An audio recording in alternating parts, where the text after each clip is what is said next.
the guys did throughout the season. And it's going to be really fun to watch them enjoy that. Well, it's a Joe show. We've seen it. Nobody wants to be there. It's a big bad show tonight. Just can't take this damn parade. Who cares? Yeah, it's a Joe show. There's a 2-mile wait to get past the damn green line.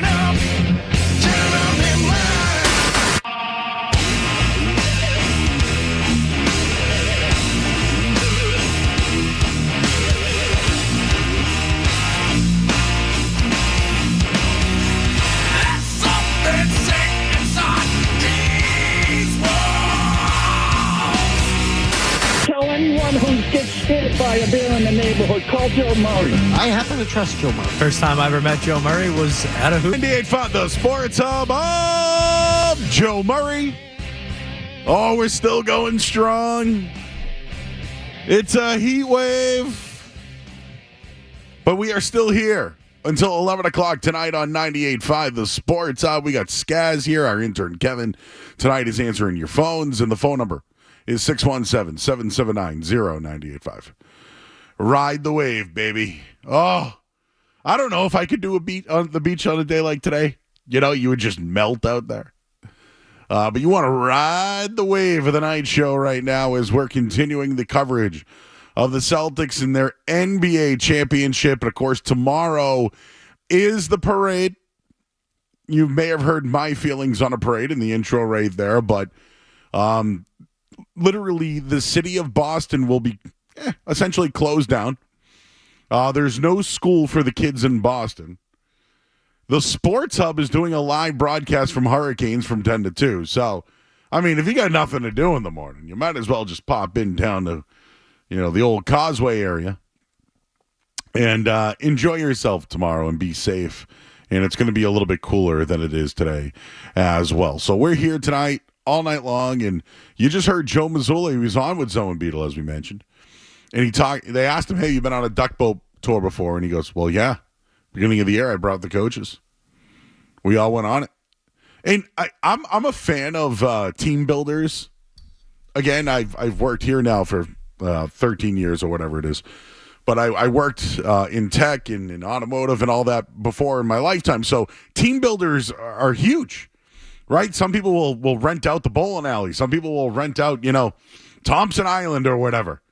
But it's a way to meet different people, different areas, etc. But I feel like when it comes to championship teams, isn't it all where and how it started? Like when you think about the '08 Celtics, everyone talks about their trip. Ubuntu, right? People still use that to this day.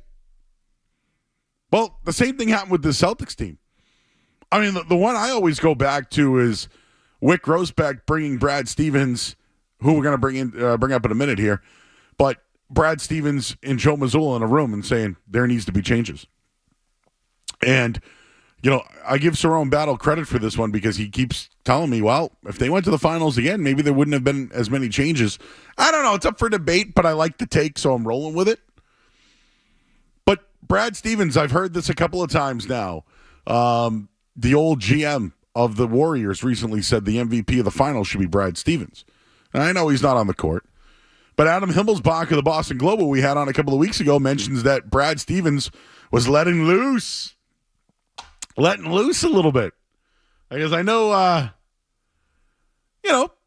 people have called him like a Ned Flanders type, right? Heidely ho. What was the saying, Skaz, back in the day that it was like a famous night show saying? I forget what it was years back when they were talking about Brad Stevens. I believe it was G. Willikers. Oh, is that what it was? G. Willikers. Okay. I ran into those guys the other night. Did I tell you that? I was sharing the same room as them. And we talked soccer bets and ratings. So anyways, Joe Mazzulla, Brad Stevens sitting in a room together, needed to be changes. There's no doubt about it. Brad Stevens, and someone called about this the other night, so I want to credit a listener. But is the game of basketball changing when it comes to math and analytics and all that stuff that everybody hates that they don't want to talk about? I personally think the Celtics were the best team in the NBA this year. And that's why they won. And I'm sure that they looked into it a little bit more, and with this group, with the analytics, these things can happen, and they all did. But Brad Stevens let loose a little bit, right? You think about him. This guy was at Butler, a small Indiana program, and brought them to the national championship. And they basically lost the game on a half-court shot. They almost went in. The Celtics went a little bit outside of the box and brought in this guy that built a system, right? Produced NBA players, Gordon Hayward being the biggest. There were others, Shelvin Mack and others, right? But he was a big part of that, built that program, came to the Celtics. They were a bridge team. That's exactly what they were. But he found his star player in Isaiah Thomas. They found other pieces in Jay Crowder and others, right? Avery Bradley was a veteran that they leaned on at the time. But Brad Stevens a big part of this, man. And a couple of years ago, he decided to go up top when Danny Ainge moved on. It was an agreement from everybody. And Austin Ainge, right?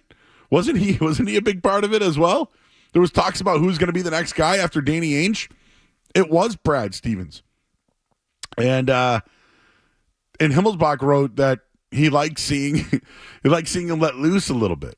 And this is something that Austin Ainge said. Everybody was at Big Night Live the other night while we were there. I didn't see them. I just saw their wives walking, and they were trying to come in the door that I was in. And I was like, no. But no, that's where the party's at, huh? Stevens has absolutely stayed out of the spotlight this year, right? He has stayed out of the spotlight. Danny Ainge was courtside every single game. He used to chirp at officials, right? He would come on the radio week in and week out and talk about the team and where they're going, and he did all that. And, now he's talking about how sweet this was. And, there was a bunch of reports came out today, too, about, like, Jeff Van Gundy and stuff like that. But Jeff Van Gundy might replace assistant head coach Charles Lee, who was hired to the Hornets, but he's now going to the Clippers. And they talked about how maybe they didn't want Van Gundy leapfrogging members of the coaching staff who have been a big part of this run. And now he's with the Clippers. And by the way, don't tell me that the Lakers hiring today of J.J. Redick wasn't curated for a while there when you look at that coaching staff, by the way. But Mike Zarin, right, vice president of basketball operations, crossed paths with Joe Mazzulla soon after the final buzzer, and Mazzulla's message was succinct. He said it took math and effort, which I know is going to piss people off. And we talked with Brian Barrett last night, and he's a huge stat guy for the Ringer, and take that for whatever it's worth. But he agrees that math is also a big part of this. But the ownership always said they were 110% behind Joe Mazzulla. But I do think, though, the fact that there was a guy who was once the coach of the team, who went up to the booth and knew the strengths of the team, the weaknesses of the team, and knew what moves to make, and now knows where they need to go. And quite frankly, Brad Stevens might have one of the easiest jobs in the NBA right now. Why not just re-sign everybody? I mean, are there really question marks about re-signing Drew Holiday? Are there question marks about actually re-signing Derek White? Why not extend a couple of guys? What about Al Horford? Would you just throw an extension at him? Why not? And he's already working out for the draft and looking at the next young guys, but he's hit on some big ones. Say what you want about Sam Hauser. He was one of the top players in the country coming out of college. Played at Virginia, won a national championship, one of the best three-point shooters. Dude goes undrafted. They make him an NBA player and an NBA champion. Brad's been doing that for years, whether it was a coach, and now he's doing it as an executive. And we don't know what Jordan Walsh is or Davison or any of these guys yet. Maybe they're next. Maybe they're the pieces they trade to acquire more talent to go for a repeat. But it is fair to say, one guy who stayed out of the spotlight is Brad Stevens, and he might be one of the biggest reasons why the Celtics will be celebrating another parade in Boston tomorrow. We'll start there at 617-779-0985. We'll get Skaz's thoughts on that. Kevin's here as well. I'm Joe Murray. You're listening to 98.5 The Sports Hub. Don't go anywhere. There's more Joe Murray. More Joe Murray.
Back here, 98.5 The Sports Hub. I'm Joe Murray. I'm going to ride my voice out until it doesn't work anymore. And it wasn't like I was at the game yelling and cheering the other night. No, it's just we've been putting in the work. But we're ready to cap it all off tomorrow with a parade in this town. I personally don't love parades. I've gone to many of them. You may have heard before I once got stuck on Chestnut Hill Avenue. There was a 2-mile wait to get past the damn green line. It was not a good day. It was snowing. And while that was all going on, the Bruins fired Claude Julien. So there you go. Little news dump during a parade for a team. But tomorrow would be cool. A summer parade. I'm probably not going. It's too hot. But you know what? We're going to be there, though. Who knows? You never know. Could get the itch tomorrow and just end up in Boston. I know a lot of you are, and I'm sure a ton of kids are. But Beetle and Zoe will be live there tomorrow. So just everybody pile in the Hurricanes. Just pile in and load that place up. And then say what's up to Tim McCone. That's our guy. 617-779-0985. One of the MVPs of the Celtics, Brad Stevens. Quiet, right? Nobody. I didn't really hear him during the run at all. I mean, he used to do weekly interviews, right? I don't think he does that anymore. I don't believe he does that. But Missoula tells you enough. He was on today with Zoe and Beetle as well, and it was a good interview, so go listen to that over at 98.5thesportshub.com. But I also mentioned MVPs of the team. The old top 100 list got released again today. The Ringer, who's always involved in this one, redid their top 100 list. And I was actually curious where finals MVP Jaylen Brown would end up there. So, Skaz, I'll ask you. I don't know if you've seen it yet. But when it comes to the NBA's top 100 list, where do you think Jason Tatum lands on that list? And where do you think Jaylen Brown lands on that list? So I personally would have Tatum probably right around 5, and I think Jaylen's probably between 8 and 12 or something like that. Tatum's 5. He's 5, yeah, so that's probably right where I'd have him. Jaylen Brown, 15. He's after Kawhi Leonard, Devin Booker, LeBron James, Jalen Brunson, Anthony Davis, Kevin Durant, Anthony Edwards, Steph Curry, Joel Embiid. Would you put Brown ahead of any of those guys? And after him is Donovan Mitchell, Victor Wembanyama, Tyrese Halliburton, Jimmy Butler. Oh, there's Jimmy. I was looking for Jimmy. Jimmy's coming in at 19. Oh, Jamal Murray. Remember him? The guy that helped win a championship last year. He's 20 at the moment. So I thought that was pretty interesting. So that's the Ringer's top 100 NBA list. The other was Hoops Hype. I like those guys. They're on Twitter as well. Hoops Hype. This is their top 100 for this upcoming season, the season that just happened. They have Jason Tatum 7. Jaylen Brown, 8. Derek White, 32. Drew Holiday, 48. Kristaps Porzingis, 50. Their starting 5 is in the top 50 in the NBA. That's got to be... I mean, there's got to be no other team with that, right? There can't be. This is what we talk about, the dominance, right? 5 players, and I didn't even see where Horford was, so maybe I'll have to look into that. Horford's probably in the 70s, 80s. But their starting 5 is in the top 50 of the NBA. Who did that? Brad Horford Stevens. was, in the Ringers, Horford was 100. So they had... Of the top 100 players in the league, Horford was 100? Yes, according to the Ringer. See, people think the Ringer has a little bias because it's owned by Bill Simmons, who's a Boston guy. But they went 5 and 15. Hoops Hype, who's just, I don't know who they are. They went Jaylen Brown, Jason Tatum, 7-8. Wow. the starting five for the Celtics in the top 50 when it comes to two top 100 lists that came out today. Your thoughts at 617-779-0985. What are your thoughts on the whole Brad Stevens potentially MVP? I mean, yeah, I think he deserves a lot of credit, but let's not get crazy. I mean, it was still Ainge's foundation. I think Stevens has done a borderline perfect job as GM. So you think it was Ainge's roster for the most part? I think it was Ainge's foundation. Well, okay, so who are Ainge guys? Brown, Tatum and Brown. Is anybody else? I mean, would you say Horford was originally an Ainge guy? Okay, fine. Like, I mean, I don't know where you want. But it was Brad's first move was to bring him back. All right, fine. Well, I mean, are we going to give the Patriots who gets credit for Ramondre Stevenson signing the contract? The guy that drafts him, the guy that brings him in, guy that signs him. Can I just say, though, that on the top 100 thing, I'm so happy we don't really have to care about these anymore. I don't care where Jason Tatum is ranked in your top 100. Did a championship change your mind on this? No. You always felt this way? I never care. Like, if Jason Tatum's 5 or he's 7, who cares? I think he's better than someone. You think he's better than someone. Guess what? He's 26. He's got a ring. He's got as many accolades as anyone not named Magic Johnson in NBA history at his age. So, yeah, it's just... I don't care about the top 100. It's interesting, I guess, from like a perspective of how good the team was, but everyone's going to have their biases. That's what these lists are for.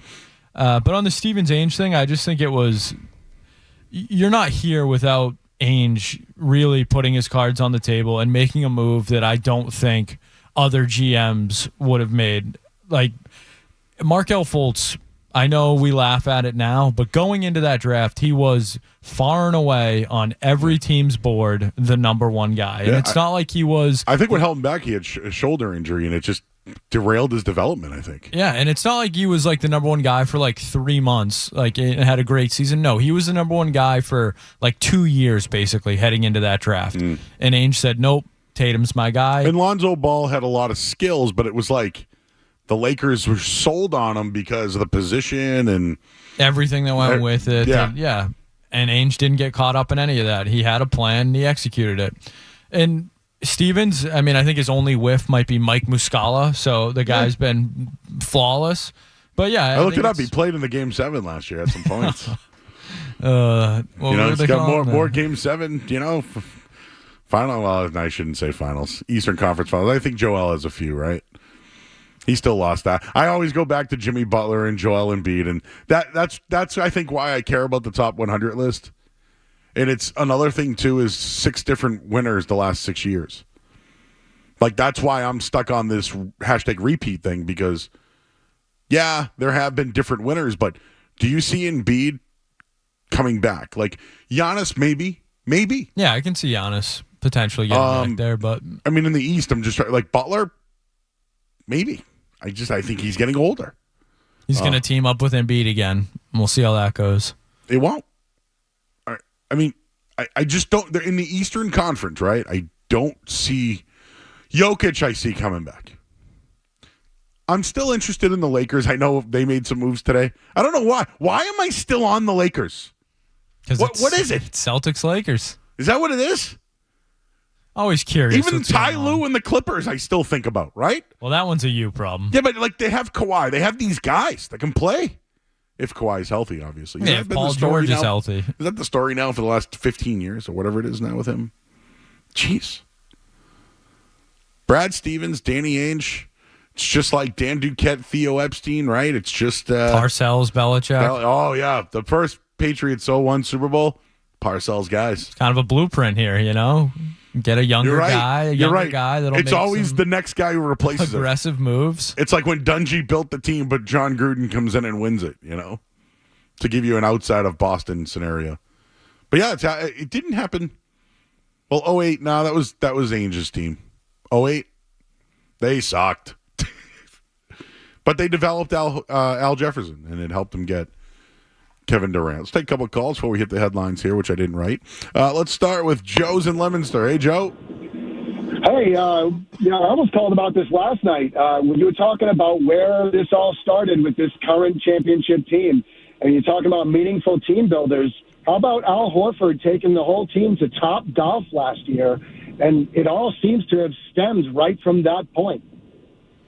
Yeah, I mean, hey, listen, if it's Top Golf, if it's hanging out at Mick Golf, I don't care what they do. If they got to get everybody together, and Mick Golf reference there, Kevin. I don't know if you've ever been up there. He's not listening to me. Anyways, I do think the team builders at the beginning of the year are a big thing. That Top Golf thing was when they were down 0-3 to Miami, wasn't it? Wasn't that a completely different team? Yeah, it was. I don't even know why I gave it credit. I'm pretty sure the Top Golf thing was a year ago when they were down 0-3 to Miami. I'll look it up. But it helped them come back. Yes. Ooh. And then they hurt their ankle. Well, Tatum hurt his ankle. Yeah, I think that was a different basketball team Al Horford was doing. I think Marcus Smart might have been on that trip. Grant Williams, I think, might have been at that those top. Guys, huh? Yes. I don't think Kristaps Porzingis and Holiday were at that Top Golf trip. I'll look into it, but... Kelly is in Amherst. Hi, Kelly. Kelly says Kelly is in Amherst. Well, we're going to leave you there.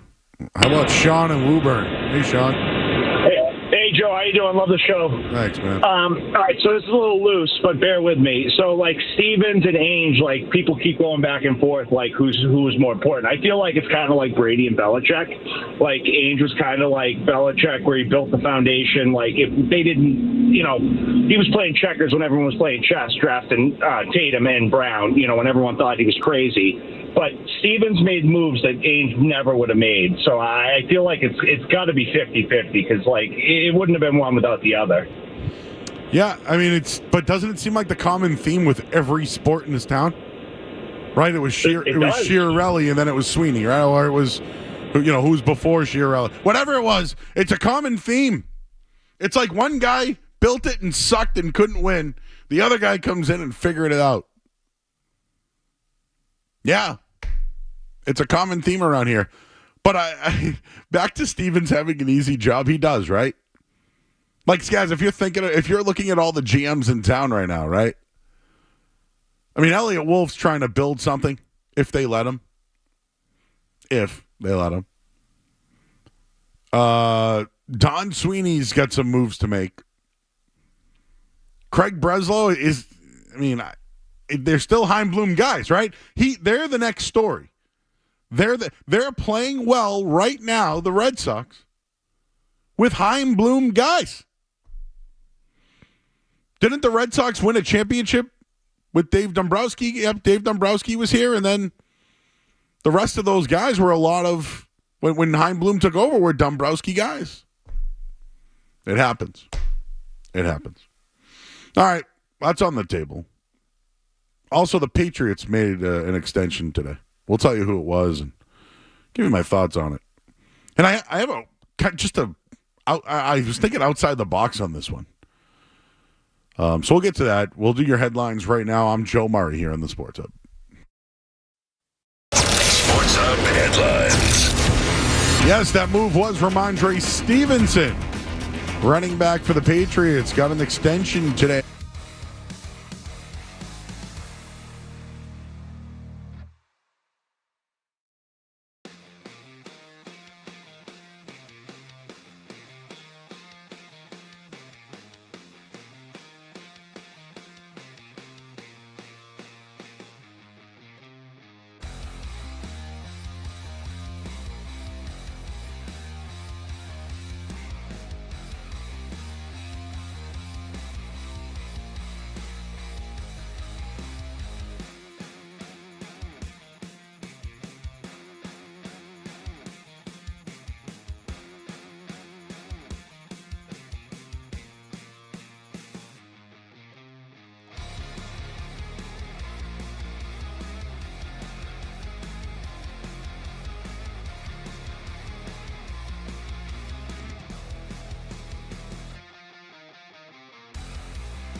Sports Hub. 20-yard completion for the catch and carry, and a give now to Stevenson. Big hole running to the right side across the 40, outside to the 45, sliding it down the right side, past defenders. Goodbye to the 25-20, to the 10, to the 5, end zone bound. Touchdown Patriots, who take the lead.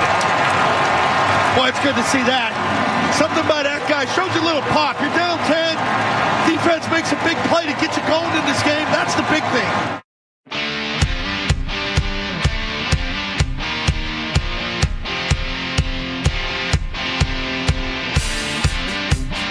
All right, back here at 98.5 The Sports Hub. I'm Joe Murray.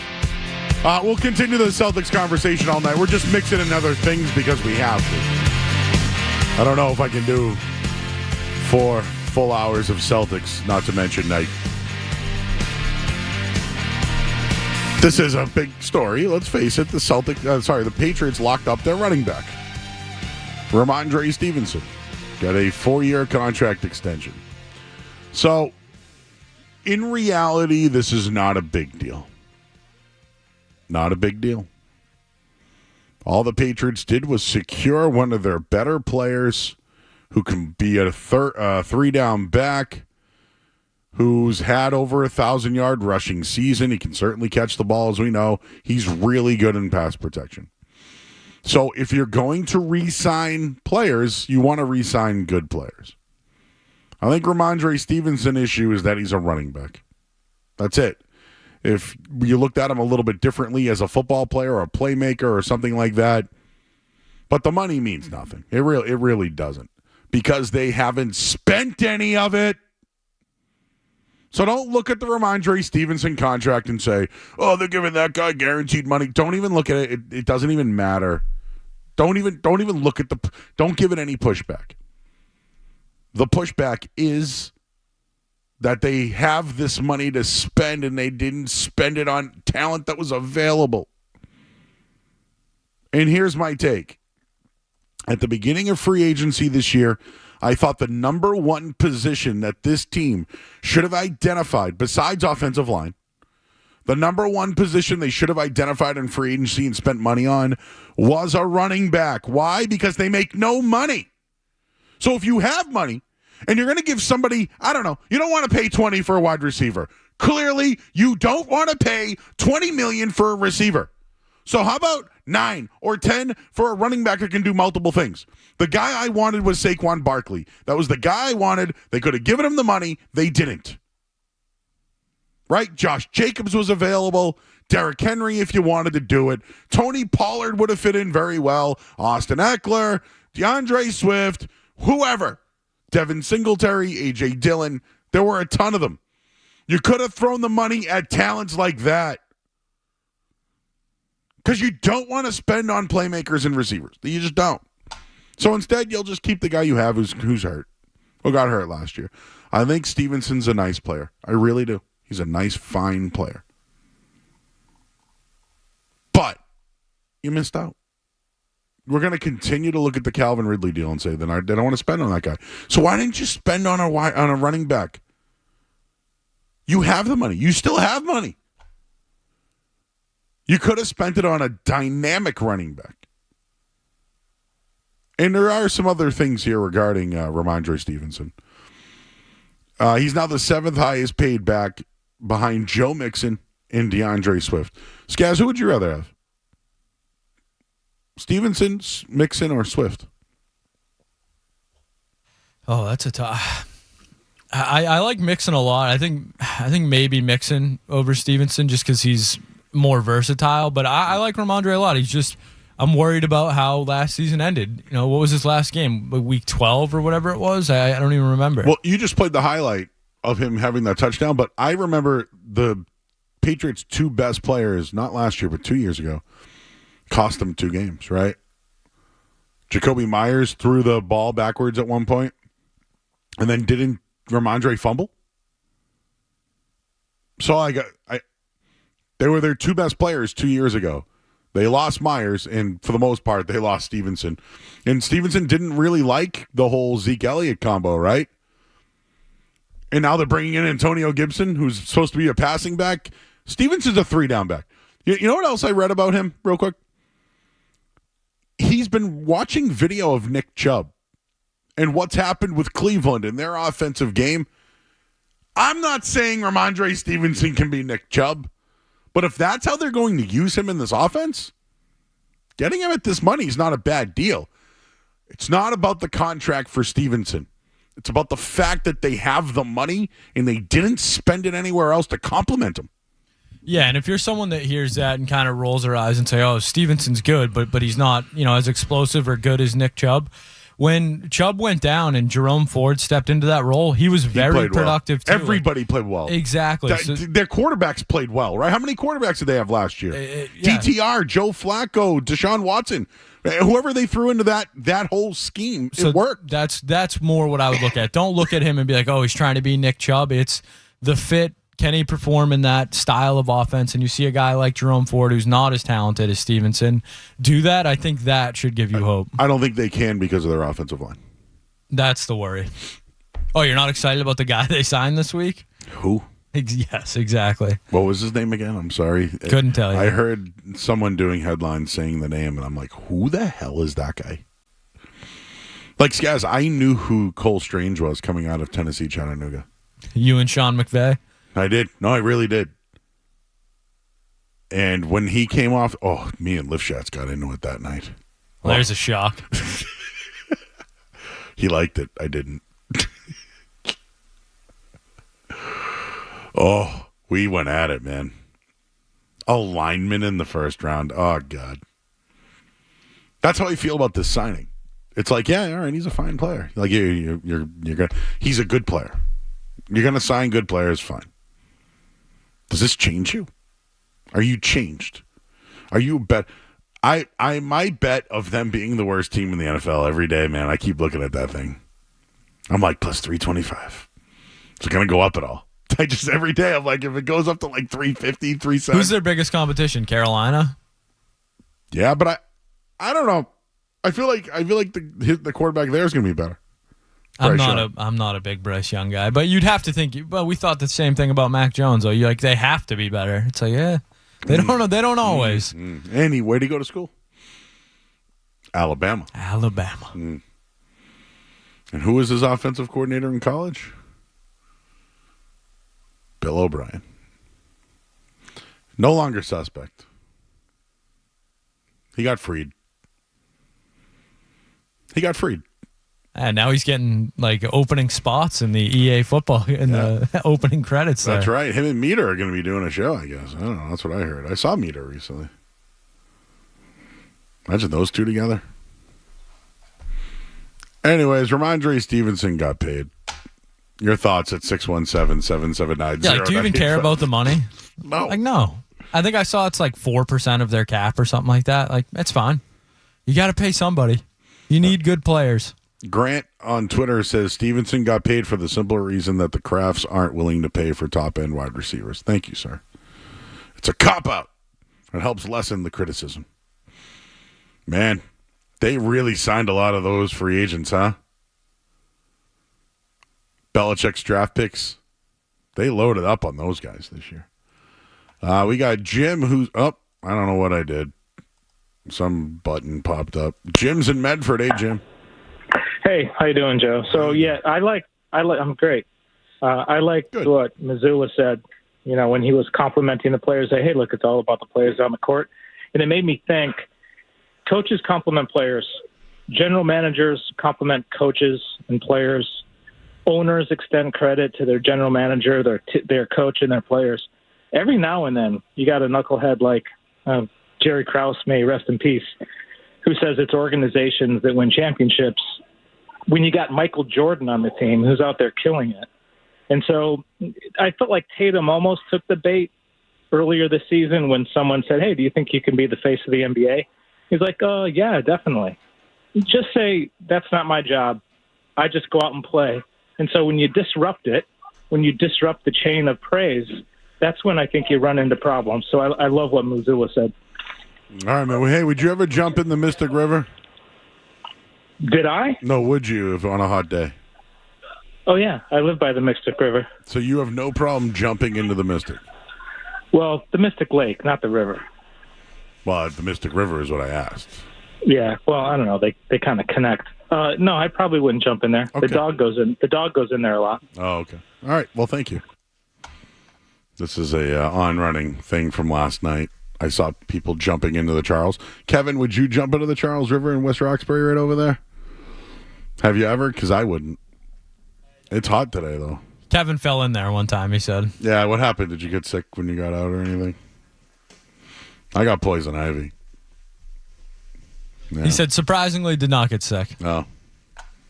I got poison ivy. In the water. Go figure. So now we have a problem with Jason Tatum saying he could be the face of the NBA. Oh, that one got you, huh? I was thinking about that a little while ago. Like, when he said it to me, I'm like, I don't care about this. No. What do you want him to say? Like, yes, he should say that. He's one of the best players in the league. He just won a championship. Like, he has those aspirations. He's more than welcome to say that. If stuff like that's bothering you, you got bigger problems. You know what's bothering people? I swear it's the heat. The heat. I swear it is. And again, I'm fighting it. I get it's the old voice. It's the money maker. But sounding like Troop. Am I? Oh well, you know, Joe. As people are so upset with going to Miami. Even the Heat fans are upset that they're celebrating in Miami.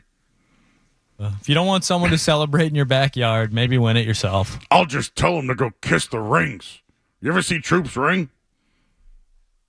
Just tell them to kiss the rings. I see you guys in the chat. We're on YouTube tonight. 73 people are watching right now. I see Iron Bine in there, Brokerage Babe, Bruins Luchador. What's up, Luch? Wayno. He's in there. Prince Humperdinck. Everybody. The crew is in there. Skaz is here. Kevin's here. I'm Joe Murray. What are he going to do next? I don't know. You'll just have to stand by and tune in to find out. Next here on the Sports Hub. More Joe Murray coming up on the Sports Hub.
night, everybody. I'm losing my voice. Whatever. 617-779-0985. Last night, second hour, I started, it was like I knocked the rust off it, and it all worked out. But I'm not stopping. There's a parade tomorrow. Parade predictions, Skez? Here's one I got it right off the bat. They just announced that Derek White's going to be linking up with Sam Adams. You know, he was in those Sam Adams commercials and like whatever. But that guy, your friend, your cousin from Boston, that guy's going to be on a duck boat, not us. Out! Yeah, out on that. Out! I do like Derek White in that commercial, though. He's a good guy. Oh, he's a great guy. Ooh, he could get a nice little dental deal, right? You know, maybe. Hey, are his teeth fixed tomorrow? I'll tell you this much. Any dentists out there, if you'd like to be an advertiser on the night show, I could use some dental work. We all could. I could, but we could probably find a way to get Derek White to read the ad. So, holla. I'm gonna guess teeth not fixed tomorrow. I don't know if he found time for that the last 72 hours. Because again, I have no voice. He has no teeth. We're riding it out, baby. Gotta ride it out. We're riding this thing out. Who's gonna be the star of the parade tomorrow? It's probably gonna be. I don't know why. It's gonna be somebody just like O'Shea Brissett. I think it's gonna be Porzingis. Oh, I think he's gonna have a lot of fun tomorrow. Showed up late to the dinner, I heard. Dad, I like that. I like that move. Yeah, that's right. Fashionably late. Yeah, exactly. Speaking of fashion, you see the shoe he gave that kid? Yeah. I have a size 16. What the hell size does he have? What size is that bad boy? You could live in that shoe. Could you look that up, Kevin? Just Google Kristaps Porzingis shoe size, please. I don't know why, but please, I would need to know. But Shaquille O'Neal had like a 22. I used to go to the mall and they had that big Reebok shoe. I remember that, yeah. I used to use it like a phone. I would go into Foot Locker just to see that. Does that still exist, Foot Locker? Allegedly, quick Google search from Kevin, 16 for Porzingis. No, I have a 16. That thing's bigger than my shoe.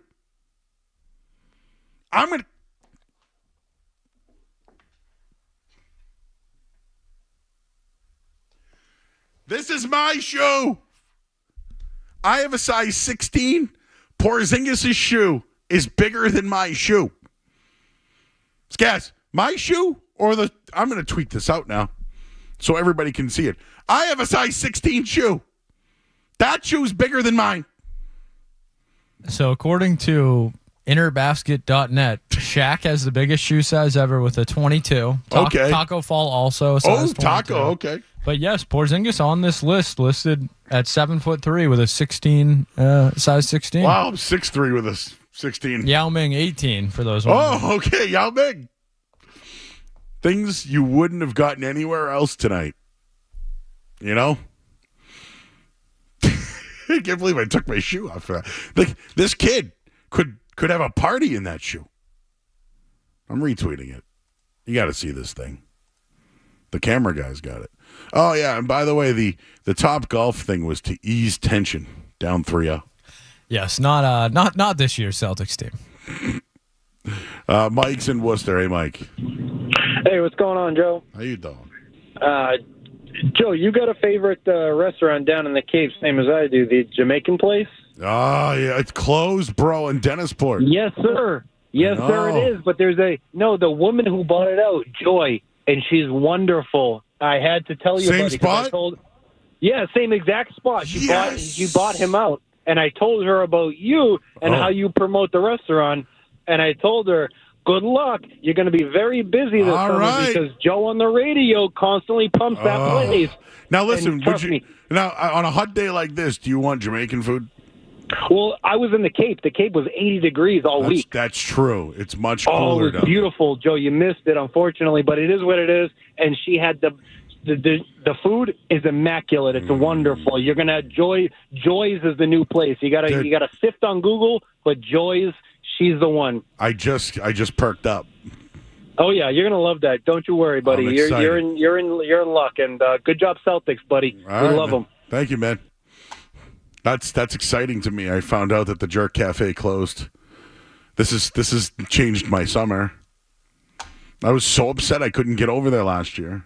Oh, hey, now you got something to look forward to. This is my, again, just trying to get to the finish line. That's going to get you to 9 o'clock. That might get me to 9:30. Who knows? Oh yes, but that's one thing. We'll do in or out later on. But a day like today, are you a hot food guy? No. A soup? No, absolutely not. I wasn't cooking anything today. I got this mason jar today. And I filled it up with water and put 70 ice cubes in it, and kept it on. You ever see people put beer on their stomach? That was me. I had no shirt on. I ended up wearing a shirt to work, by the way. But I had this giant mason jar full of ice just laying on my belly all day long. It's hot. It's hot out there. Gonna be a hot one. It is real scorcher. Yeah, just like our buddy Rob Thomas said. Well, it's a hot one. I guess my shoe is now going viral. All right, we get. Hey, the Red Sox. You know that team? Do you know they've won 5 in a row? Do you know that they're almost good? Do you know they might make the playoffs? The first half playoffs? We'll do all that coming up after the headlines here on 98.5 The Sports Hub. From the Town Fair Tire Studios, this is the flagship station of the world champion Boston Celtics. It is banner 18. Mission accomplished. WBZ-FM and HD Boston IA5, the Sports Hub, a Beasley Media Group station. Sports Hub headlines.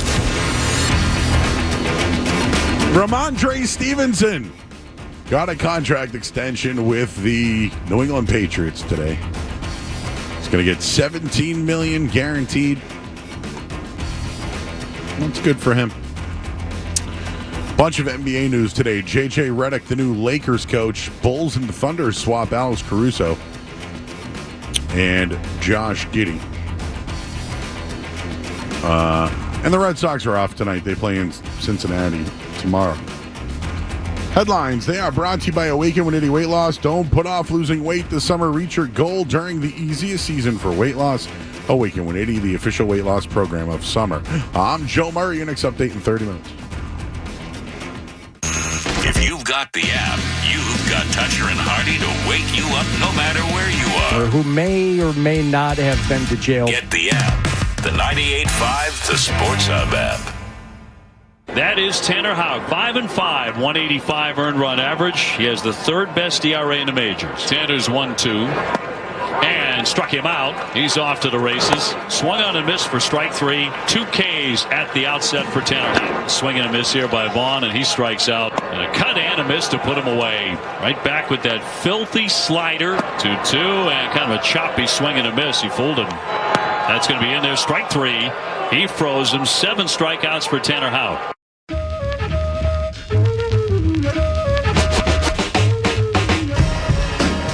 All right, back here at 98.5 The Sports Hub.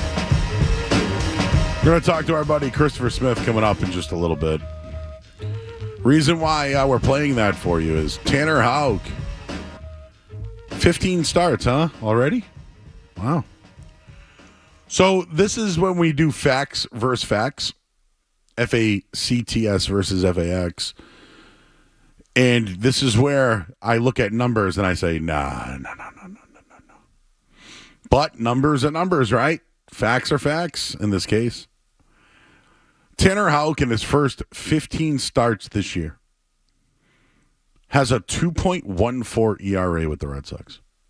He's been good. For real. He's been good. The little that anybody's watched. And walks, hits per inning 0.97, which is fantabulous, if that's a word. So Boston Sports Info looked it up and wanted to compare it versus, Pedro Martinez. One of the greatest of all time Hall of Famer. Well, Pedro, in 1999, his first 15 starts, had a 2.10 ERA. So Houck had 2.14, Pedro 2.10, and the walks, hits per inning 0.97. Pedro had a 0.97 in his first 15 starts as well. So why at one point here did we look at Pedro in 1999 and say it was the greatest season ever, yet when we watch Tanner Houck. He's putting up these numbers, and it's like, no. It wasn't as good as Pedro. So is it because we're not watching Skaz? Is that what's going on? We're not paying attention to it? I think what Houck's doing is incredible. He should get credit for it, but in 1999, baseball was, a home run derby. Pedro was doing that in an era playing against guys that were literally jacked up, like the entire league. So I think Pedro doing it in that era is dominant. That's what separates it, Do you want some more numbers? Absolutely. I'll give you the comparisons. So during the first 15 games in 99, Pedro went 13-2. Houck is 7-5. Pedro threw 100. It's actually a credit to Houck to do this in 96 innings. Pedro did it in 111. Houck's only given up 77 hits. Pedro gave up 87. Pedro gave up more earned runs, home runs, and walks during that time. Here's the biggest difference, though. Pedro had 161 strikeouts to Tanner Houck's 94. Wow. Strikeouts, walks per 9. Pedro was a 7.6. Houck's a 5.3. Here's the deal. The pitching's been good for the Red Sox this year. It's been good.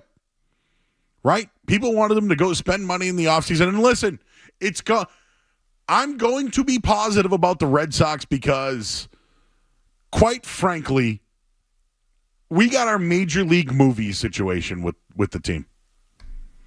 I know. I had to use a movie reference for this one, but you'll understand. Cleveland, back then in the movie, had an owner that wanted to move and wanted the team to stink. Now, I'm not saying that that's what John Henry wants, but John Henry thinks that you're the problem, the fan, and thinks you have unrealistic expectations, therefore doesn't want to spend or invest, which is no different than the movie Major League. So at this point, the Red Sox have Craig Breslow, who's trying to do this on his own, trying to use his staff, trying to lean on Andrew Bailey, who they brought over, who deserves a lot of credit for all this. But they're not getting support from the ownership. Now they've won 5 in a row. They're starting to see their young players perform. Jarren Duran's potentially an all-star.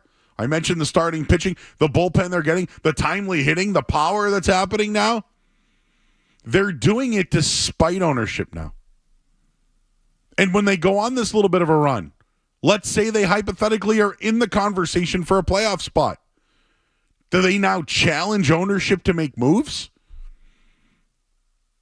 Can they sustain this? That's the biggest thing for me. And on the flip side of it, is this all because of Alex Cora, who's in a lame duck year, who probably doesn't want to be here long term, but now starting to see something with this team? It's now starting. I mean, there's still injured players here, right? Tristan Casas. There's been injuries all year. This team has been ravaged. So to get you caught up on the team right now, they're led by guys like Ceddanne Rafaela, Jarren Duran. Like Devers was battling with injuries early on, but he's been pretty good of late. Tyler O'Neill is playing like the guy he was a couple of years ago. When they actually don't give up errors, they're a much better baseball team. But that they also aren't getting the support from ownership, and that's why I bring up the Major League movie. It's a very similar situation. Can the Red Sox do enough? Can they hang in the race, get through the month of July, get to the All-Star break, maybe even have an All-Star or 3? Can they go on a little bit of a playoff run in August? Can they get to the trade deadline in contention? Can they force ownership to spend money? That's the question. Can they do enough? And if they do enough, will ownership still invest? I don't know. I don't know that answer. But at least force it, right? You're growing, continue to add. It's something this team didn't do. So now I'll ask this one, guys. Do we credit them now for saying, no, we like who we have in place. We know the guys who can figure it out. And per our analytics, we could be a playoff team or compete for a playoff team. You don't need to spend for starting pitching. They already have it here. So is it twofold? Do you almost want to credit them for not investing in being this good? Or being competitive, I should say? The Red Sox are a seriously interesting story right now. And it couldn't have come at a much better time, winning 5 in a row. And now they're going to go see Ellie De La Cruz. You know how many Ellie De La Cruz rookie cards I have right now? Dude can play. He's exciting. They suck. They could go on a run. Right? They could win 7 of 8. They could win 6, 7, 8 in a row, maybe. Who knows? It's time to start watching the Red Sox, everybody. You might not want to do it, but they're screaming for someone to notice them and help them. Can they get it from ownership? I don't think it's going to happen this year. But I'll tell you this much. If they can get us to watch baseball this summer and past the trade deadline and into September, that's a win. That's a win, and it's the best the team could ask for. Maybe ownership did know something. 617-779-0985. Talk to Christopher Smith. Smitty on baseball. Coming up next here on 98.5 The Sports Hub. Don't go anywhere. There's more Joe Murray. On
Back here in 98.5 The Sports Hub, I'm Joe Murray.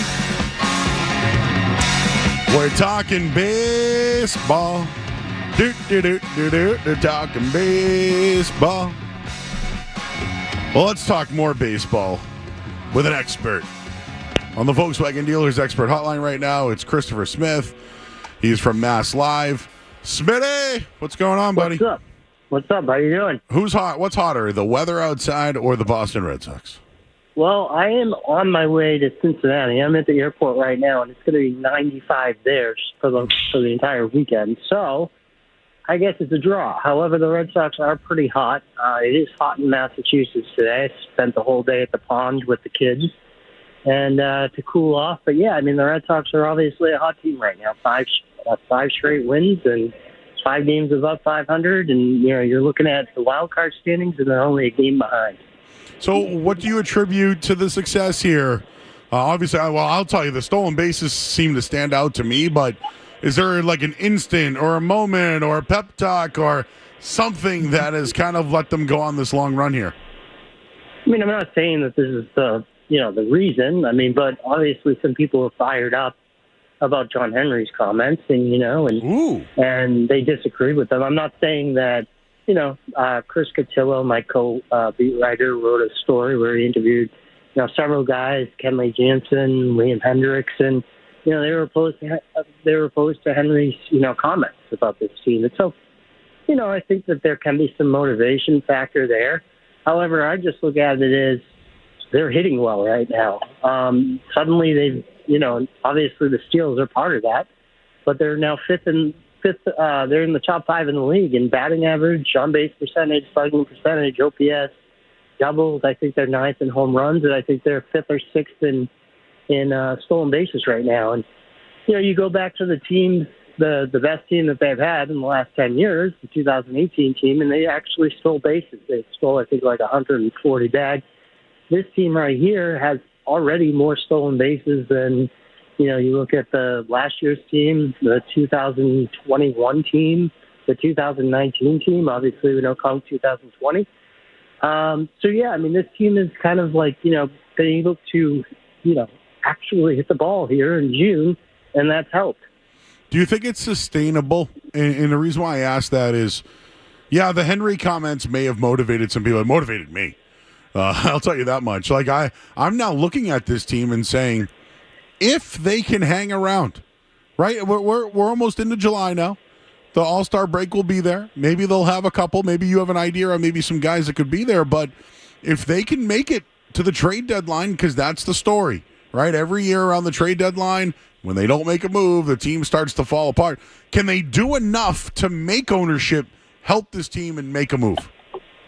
Yeah, I mean, what Sam Kennedy has always said is that, they'll add when the time is right. And so this team is showing that the time is right. Now, I don't know how much they're going to add in terms of payroll, obviously with how much, with what John Henry said in that article and everything. So I'm not sure how much they'll add. Maybe they'll subtract a little bit, trade Kenley, got Liam Hendricks coming back, try to figure some out and then add from his salary.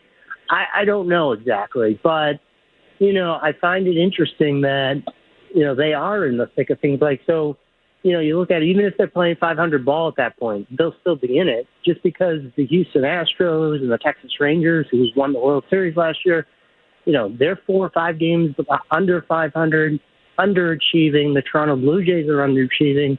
So you're in a race right now with the Royals, the Twins, those teams for, the final wild card spot. So, I mean, they're 4 in the race, and they're 4 games ahead of the race. So it's like, you're getting Casas back hopefully soon. You got Abreu coming back either tomorrow or the next day.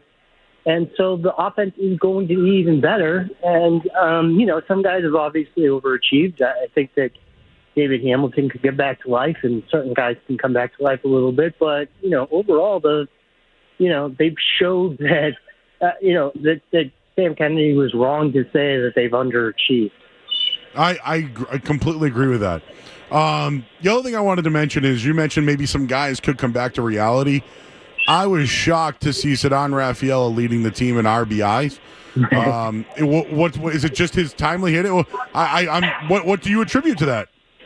Well, I think that, first of all, he had like a 10 RBI game or something crazy like that at one point. But I think that he is a good hitter when he starts to get comfortable. He chases out of the zone incredibly too much. And so, it's important that I think he's been in the zone a little bit more and he's hitting the ball harder. You look at some of the stats, like last year when he started at Portland, he started extremely slow at Portland. He started to heat up in like May. They promoted him to Worcester and he tore it up for the rest of the year. So maybe he is a slow starter. Obviously, there's the dramatic difference between, Worcester and Boston in terms of pitching and the movement, the velocity, the places that they throw pitches. And so, this is a guy that led the Red Sox minor leaguers in extra base hits the last 2 years. So he has the ability to hit for, double and triple in home run power. He's got very fast hands. A lot of people kind of talk about, I'm not saying he's Mookie Betts because he's not.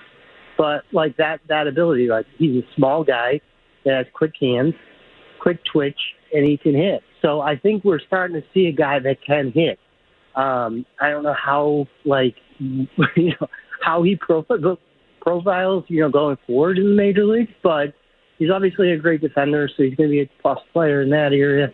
And he always hit in the minors, at least for the last 2 years when he led in the upper levels. He led all Red Sox in extra base hits. All right, we're talking to Christopher Smith, Mass Live. You can check him out, Smitty on Baseball. Let's look at the pitching here. I just went over some Tanner Houck numbers versus Pedro Martinez in 1999. Yeah, it's almost close. It's close, right? The run that he's on. I just want to ask you about Andrew Bailey. What has he brought to the staff? Is it because maybe they're familiar with some guys? Obviously, people wanted them to spend money on some starters in the offseason. They didn't do that. But is it Andrew Bailey? And just a follow-up to that, Connor Wong. How does he call a game? We see his offense, but is he pretty good at calling a game too?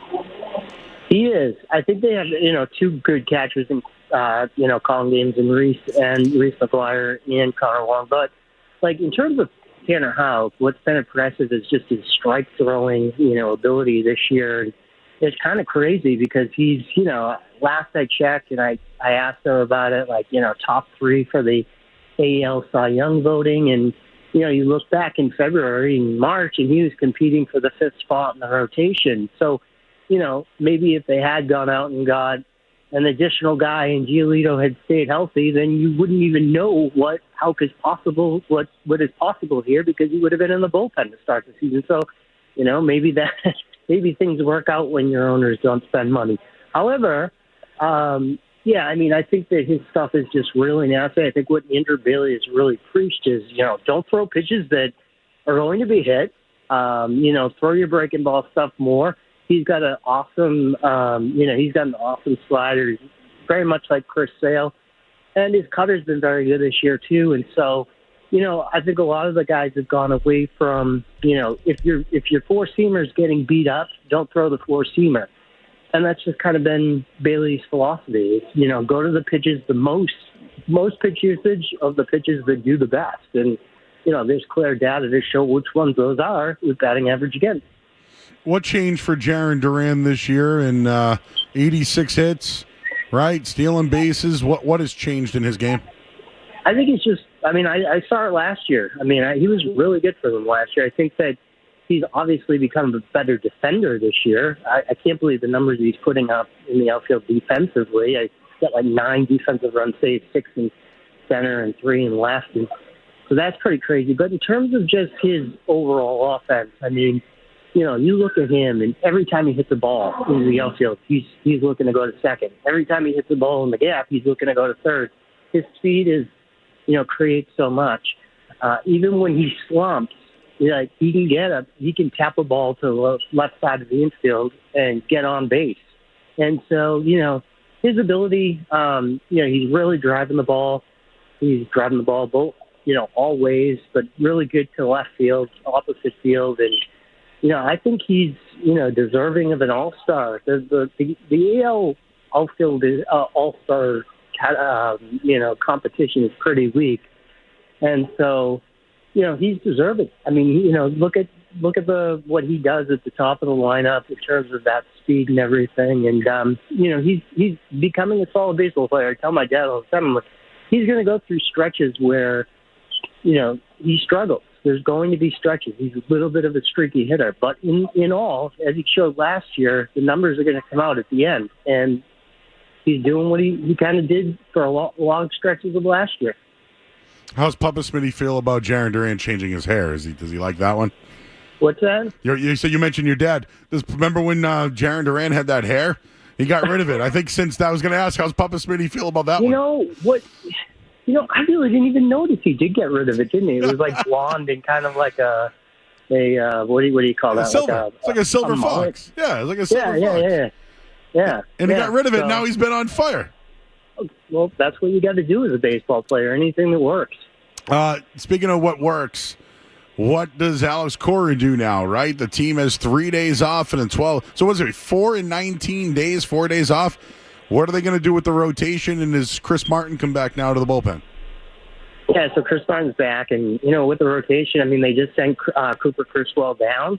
And so they do have some days off where they can, go with a bullpen game here and give some guys an extra day. But they can also, go with, 4 starters for the time being. Obviously, they're going to have a day where they have a to be announced on Sunday. So, you're looking at potentially like Chase Anderson or, Brad Keller, one of those guys that's the long reliever in the bullpen, starting that game. They've been very successful with these bullpen games. I mean, they shouldn't be doing them, but, they have been successful. And so, so I think they're just going to get by for now and, see what when this stretch is over, see what they need to do in terms of that. And, either Criswell back.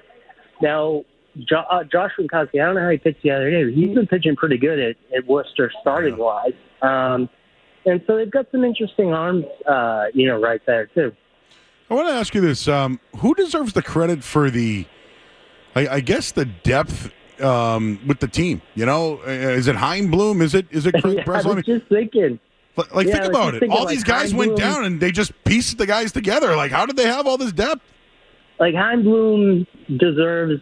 I would think that he would even say that, there's a lot of things that he did wrong. However, there's a lot of things that he did right in terms of, Wilyer Abreu and Emmanuel Valdez for, Christian Vasquez, who's hitting about 100 and something for the Minnesota Twins right now. And Abreu is definitely an AL Rookie of the Year candidate. And then you got David Hamilton in that deal for Hunter Renfroe. So while it looked bad at the time, it's starting to look a lot better. So he did make some decent trades. I mean, he got Nick Pivetta. There's a lot of guys on this team that he put on this team, and so he does deserve a lot of credit. I think Breslow and the pitching department's kind of taken it to another level of figuring out how guys need to work, and the pitching has come into fruition because of those guys. But I think that Heim actually deserves some credit for what he did in terms of some trades. I mean, obviously everybody's going to blow some trades. He hit on a couple guys, though, that, it's like, wow. Yeah, and I got to tell you, now you got an article from Mass Live, who deserves the credit with all the guys going down. There you go. You can write that on the plane right up. I don't think Heim's actually talking for like a year or something, so he's not going to talk about it, but that might be a good article. You're right. I might start typing that on the plane. One last one. I'm a big fan of Ellie De La Cruz. I'm a huge card collector, and he's been one of the biggest in the trade. But what do you know about what can you tell our listeners about Ellie De La Cruz? I just say he's an exciting ball player. That's what you need, in this game right now. And there's like that dimension of, speed and everything and, hustle. And that's what you like from these young players. I mean, speed is becoming so important, as you see with the Red Sox and, the new pitch clock rules and throwing over to first base and stuff like that. You can, as we saw the other day with the Yankees game, you can, when they stole 9 bases, you could put a lot of pressure on pitches. So he's one of those young guys that's going to hustle. He's going to be exciting. He's like kind of like when, Bryce Harper and, Mike Trout came up at first, or, Ronald Acuna Jr. So, those are guys that, are exciting and obviously guys to watch, and he's just one of them. I mean, I think he has a lot of potential to be a 5-tool talent. All right, he's Christopher Smith. Check him out. Smitty on baseball, all his work over at Mass Live. He'll be in Cincinnati this weekend. It's baseball season, Chris. We're here now. We're officially here.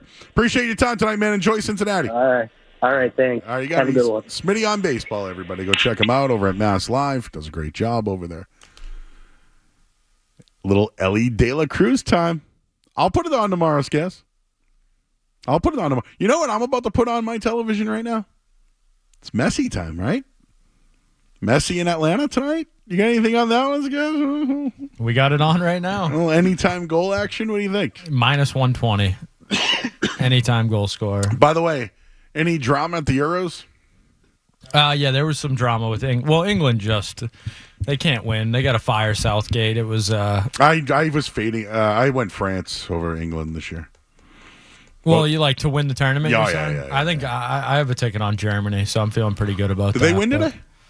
I think they play tomorrow. Tomorrow, yeah. They won 3-0 the other day. If you follow the Euros, man, it's fun. It's a good watch. Told you I was in a work meeting about 5 years ago, in a very important meeting, and I took Croatia. Well, they won in extra time. They scored a goal in extra time. And in that meeting, I popped. And everyone goes, "What's wrong?" And I go, "Croatia just scored in extra time." They were pissed. But I had to let everybody know. Yeah. When you got to bet on it, everyone's got to know. Tough for England fans. I don't think it's coming home. I don't think they're going to win the Euros with Southgate managing that team. Just a waste. Yeah. I used to be locked into that soccer. I'm telling you, if you love betting on sports, there's nothing better, man. You just get 45 minutes of straight action, little break, 45 minutes of straight action. One of the best ones going.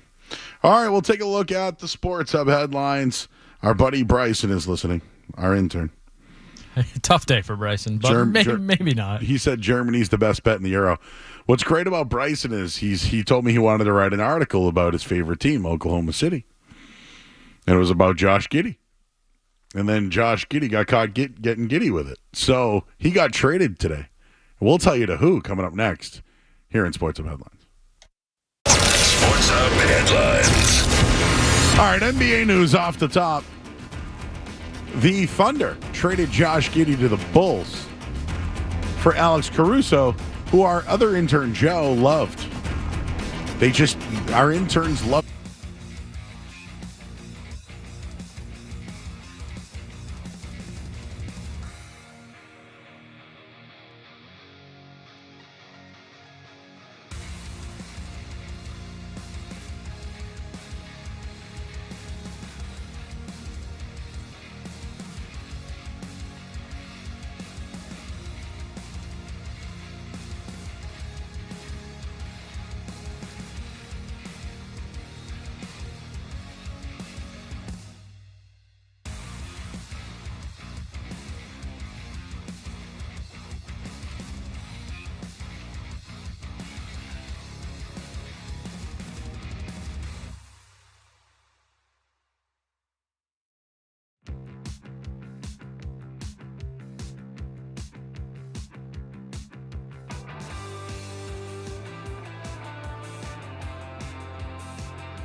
New York Yankees won a championship, you should be fired up, right? If one of your rivals wins, you got to be fired up. When Peyton Manning won, I was fired up.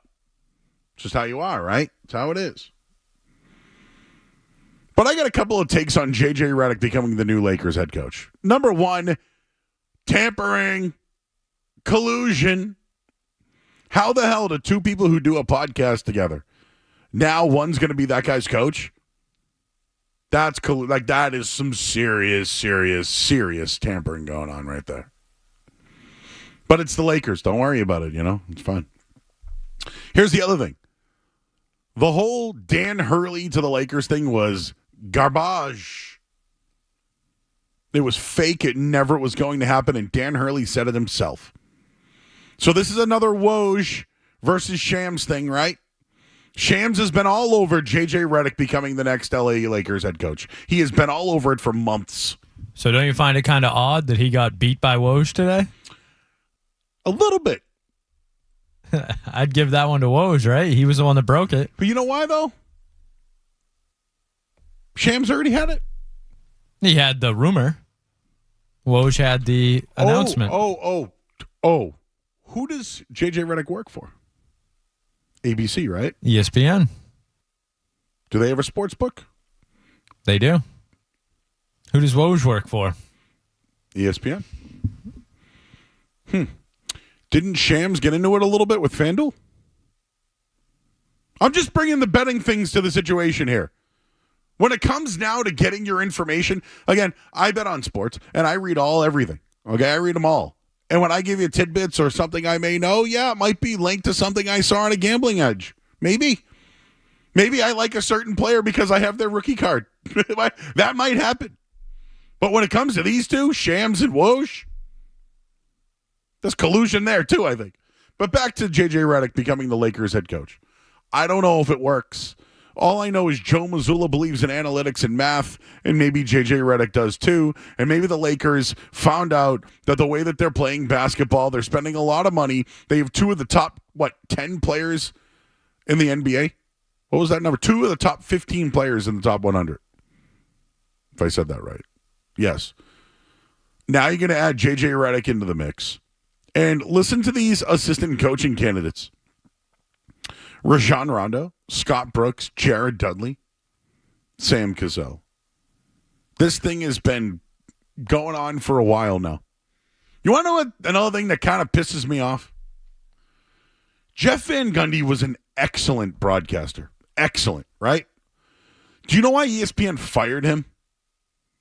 Because they thought he was going to bounce TV to go become a coach again. What just happened with J.J. Redick? How about Doc Rivers? Another one. They gave up on that for that to happen. Karma. And I just wanted to bring something else up. It's got nothing to do with the Lakers. But there are Hoodsie cups in our freezer right now. And we are sitting at the kids' table, baby. Or have we advanced? We have been telling you the Celtics are going to win all year long, not because we're fans, but because we were right. So we are eating hoodsies at the kids' table. We have advanced. In or outs, guest, do you think I could eat? This hoodsie's a lot smaller than I remember, by the way. Like, this looks like Andre the Giant with a beer can in his hand. I want that on a T-shirt. Yeah. Joe Murray holding up a hoodsie. I already held my shoe up. Do you think I could eat this in one scoop? Might get some brain freeze there, Joe. Doesn't matter. Do you think I could do it? One scoop? I think it's possible. In or out? I wouldn't recommend it. In or out? I'm in.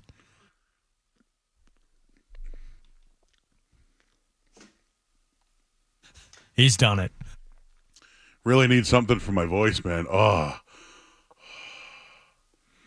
it's so cool. Man, I remember eating those things as a kid.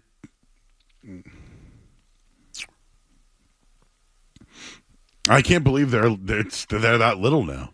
Did they shrink? I think I don't know. Everything feels like it's shrunk, but I don't know about the hoodsie. Remember the little teenies? Oh yeah, the juicies.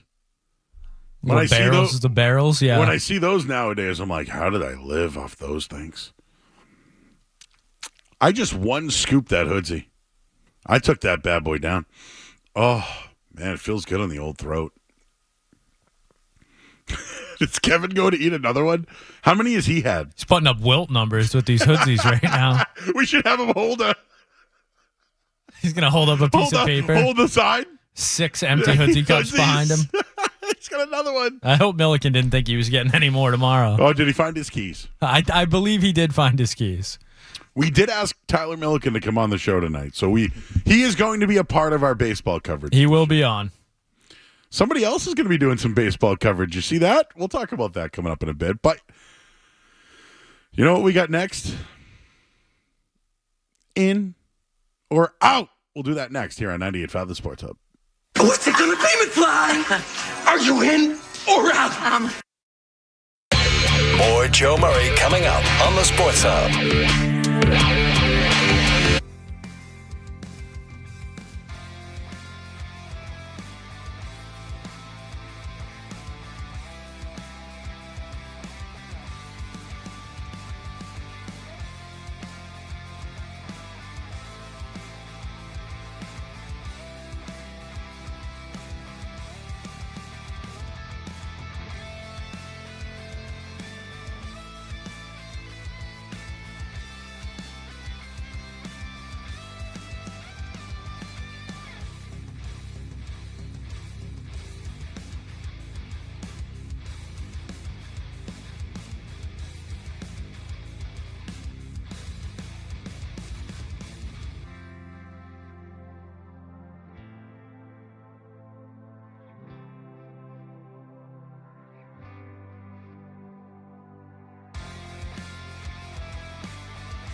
women today. On the Sports Hub. Are you in or out? Gotta know without a doubt. I'm the one you need for a dirty deed. I'm the best. Success is guaranteed.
How they did win, right? They blew everybody out, Mike.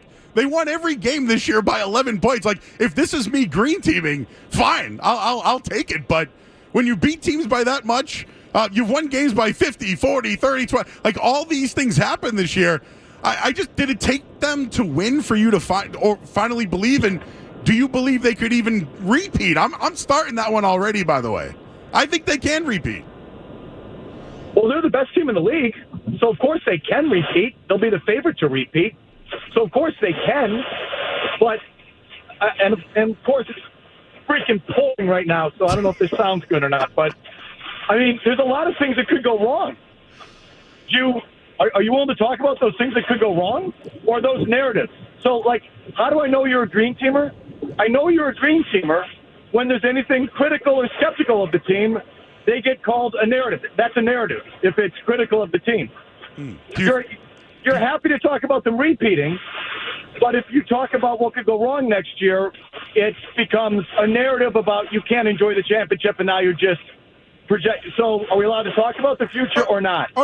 Is criticizing the team and or Tatum like legit discourse, or is it a narrative? I would say it's now reality with them winning a championship can both players continue to play this way and take the back seat, right? Can they continue to, one up? No, I'm not saying one up each other, but can they now give each other credit and can they live that lifestyle? I don't know, but they've shown it at least through winning one championship. Right. So it's okay to question and wonder whether they can coexist going forward, just like it was okay to question and wonder whether they could coexist in the first place, correct? Correct, but they went twice, so why were we questioning it? You should question everything. It's a talk show. Okay.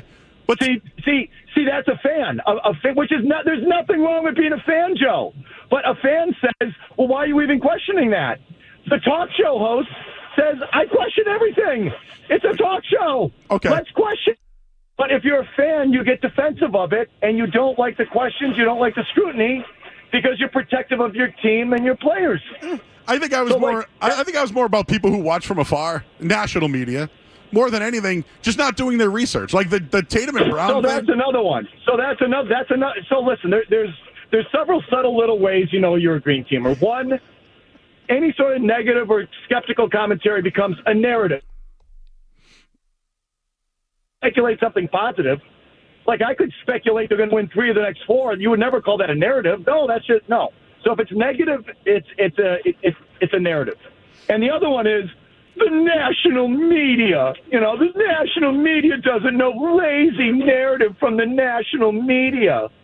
Like, oh my God! No, Mike, that's true. No, that's true. Like you those only guys say that when they're Joe. You only say that when they're critical. No, Mike. They don't know what they were talking about. They did not know what they were talking about. If a national media guy comes out and says, "I think the Celtics are going to roll," or "I think Denver's going to roll," you don't say lazy narrative.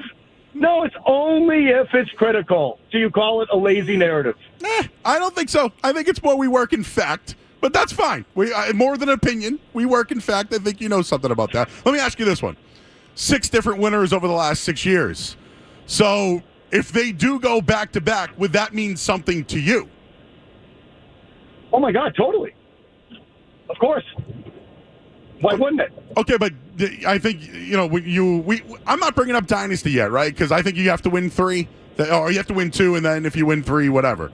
But just looking at it, if we're looking at a 10-year span, it doesn't happen often back-to-back, and there have been different winners. So I just think that it would mean something for this Celtics group if they do go back-to-back, considering how much it has changed over the last couple of years. So that's why I think they would be special if they do that. 100%. They're special as it is. Who says they're not special? They're champions. They were barely challenged. They faced an easy road, so they should have rolled, but they did. It's like it wasn't even close. So who's saying they're not a special team? Okay. You mentioned, I heard you guys say that Tatum and Brown, or I think it was you, Tatum and Brown won't finish their careers in Boston. Do you think both of them won't, or one of them will leave? I think the odds, Joe, are absolutely heavily in favor of both of them finishing elsewhere. And, because Garnett and Pierce finished elsewhere. And it didn't, Pierce even played for the Clippers. No one even thinks about it, but he did. And these guys, at the very least, at the very end, when they're done, like most every athlete, which I don't blame them for, by the way, but at the very end, they're going to want to keep playing. And so they're going to go to whatever team takes them, like Pierce going to the Clippers. So, yes, I guarantee you both will finish elsewhere. The real question is, will they go elsewhere in their prime years? That's what we really want to know. No one, if Jason Tatum goes to play for the Lakers at 38 years old when he's cash, no one cares, But so the question is, are they going to go somewhere in their prime years? The odds are probably against it. You would just have to admit it, but I can't predict the future. I don't know. I do know a lot more things could go wrong than go right.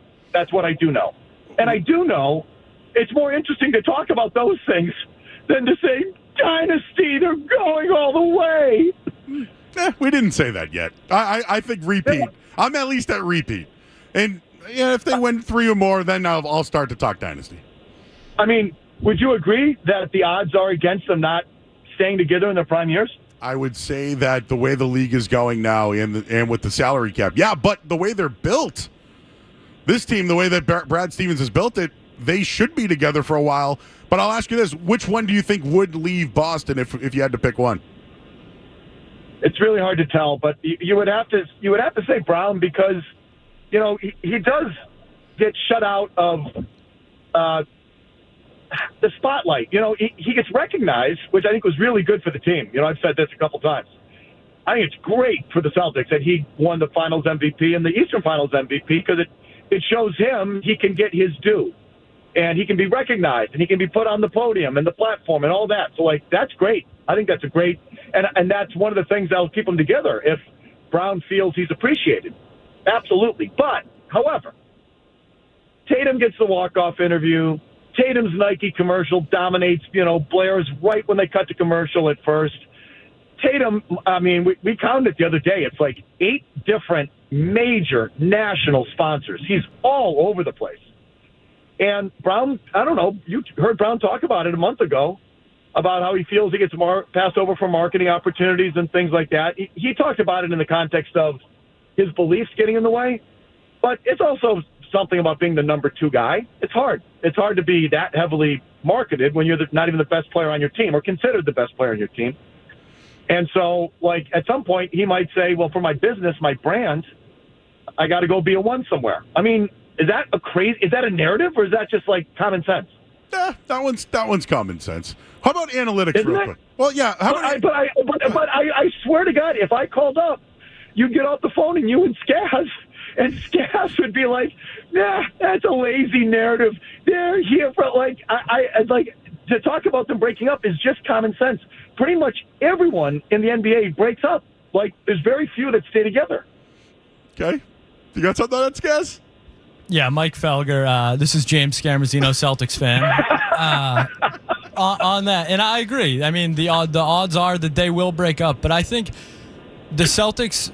I think Tatum and Brown are unique superstars in their self-awareness. I think the Celtics are very lucky that these 2 guys are their 2 guys, and I think if you were to keep them together, it's because you can convince Jaylen Brown that being the number 2 for the Celtics is better than being a number 1 for the Washington Wizards or the Hornets or something like that.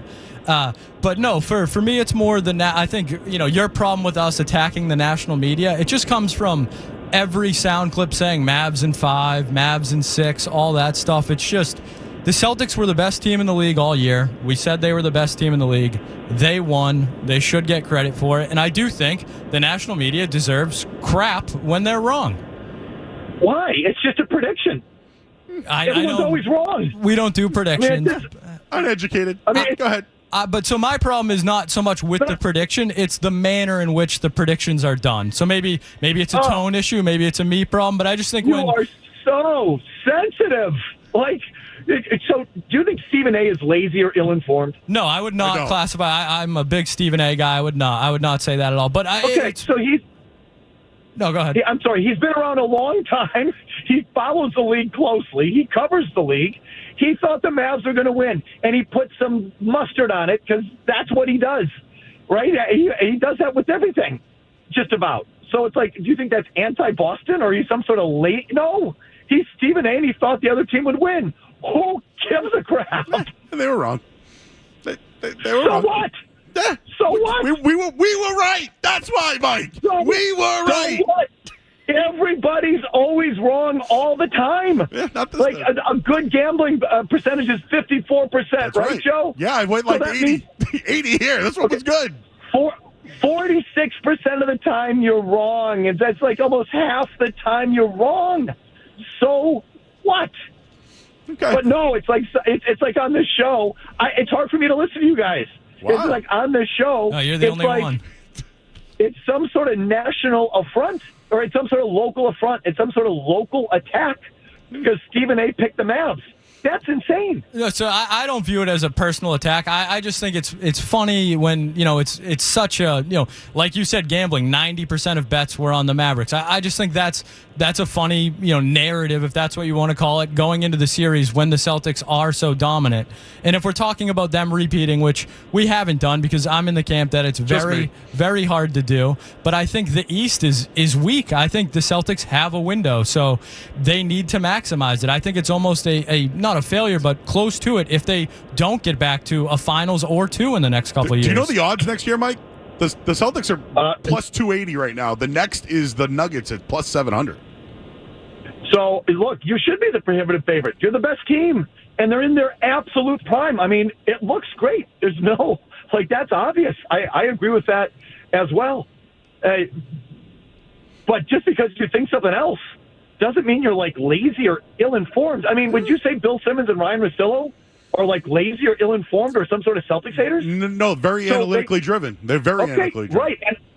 And I listened to their podcast before the series started, and they both said, yeah, we're taking the Celtics, but I don't feel good about it. They need Celtics in 7, and there's a lot of reasons why they're not going to win. They were really nervous about their pick. And so they were wrong. Not everyone that picks against you hates you or is ill-informed or lazy. It's just a pick. And to question, are you saying, Skaz, that at no point in the last 7 years you haven't questioned Jason Tatum's makeup, competitiveness, toughness, aggressiveness? You've never wondered about that? I mean, I'd like to say no because I've been a staunch Tatum defender, as I'm sure you know. But no, I always thought that it was. I thought Jason Tatum could win a title as the Celtics' #1 guy. I never wavered on that. Did I question his turnovers and his makeup or mentality at times, the Duke AAU thing? Yeah, I get it, but I think that's the NBA now. I think guys don't win until they're Tatum's age or even older in a lot of cases. So I think, and you're going to hate this, shocker, but I think they were almost a prisoner of their own success at times because of how much they accomplished at the ages they accomplished it. The expectations were raised, and like you said, the national media had their predictions or whatever. The Celtics finally met those expectations, and I think they should get credit for it. I don't know how you would think they're not getting credit, but you're right about that. Going to those finals so early, the East Finals so early, they probably had no right being there. So I think that's fair. That they had unreasonably high expectations. But when you draft 2 guys 3 overall back to back, and they're good, people expect them to win. I don't think that's. I don't think they've been treated unfairly, or I don't think the expectations were unreasonable. I don't. Joe, let me ask you one, and be honest. Be honest, Joe. You're telling me at no point in the last 6 years you didn't say, yeah, they should probably trade one of these guys, or yeah, I would trade Jaylen Brown for, I don't know, I can't remember the rumors at the time. I would trade Brown for Kawhi Leonard. I would trade Brown for Paul George. I would trade Brown for Lillard, or whatever the rumor was. Don't tell me you said no the whole time. No. I actually have been very hard on Jaylen Brown. Here's the deal, Mike. It's about time Jaylen Brown actually played to Jason Tatum's level. If that didn't happen, I don't know if they win a championship this year. I don't. So really, yeah, it took Jaylen Brown to finally play to his level for the Celtics to win. So this is what I hear.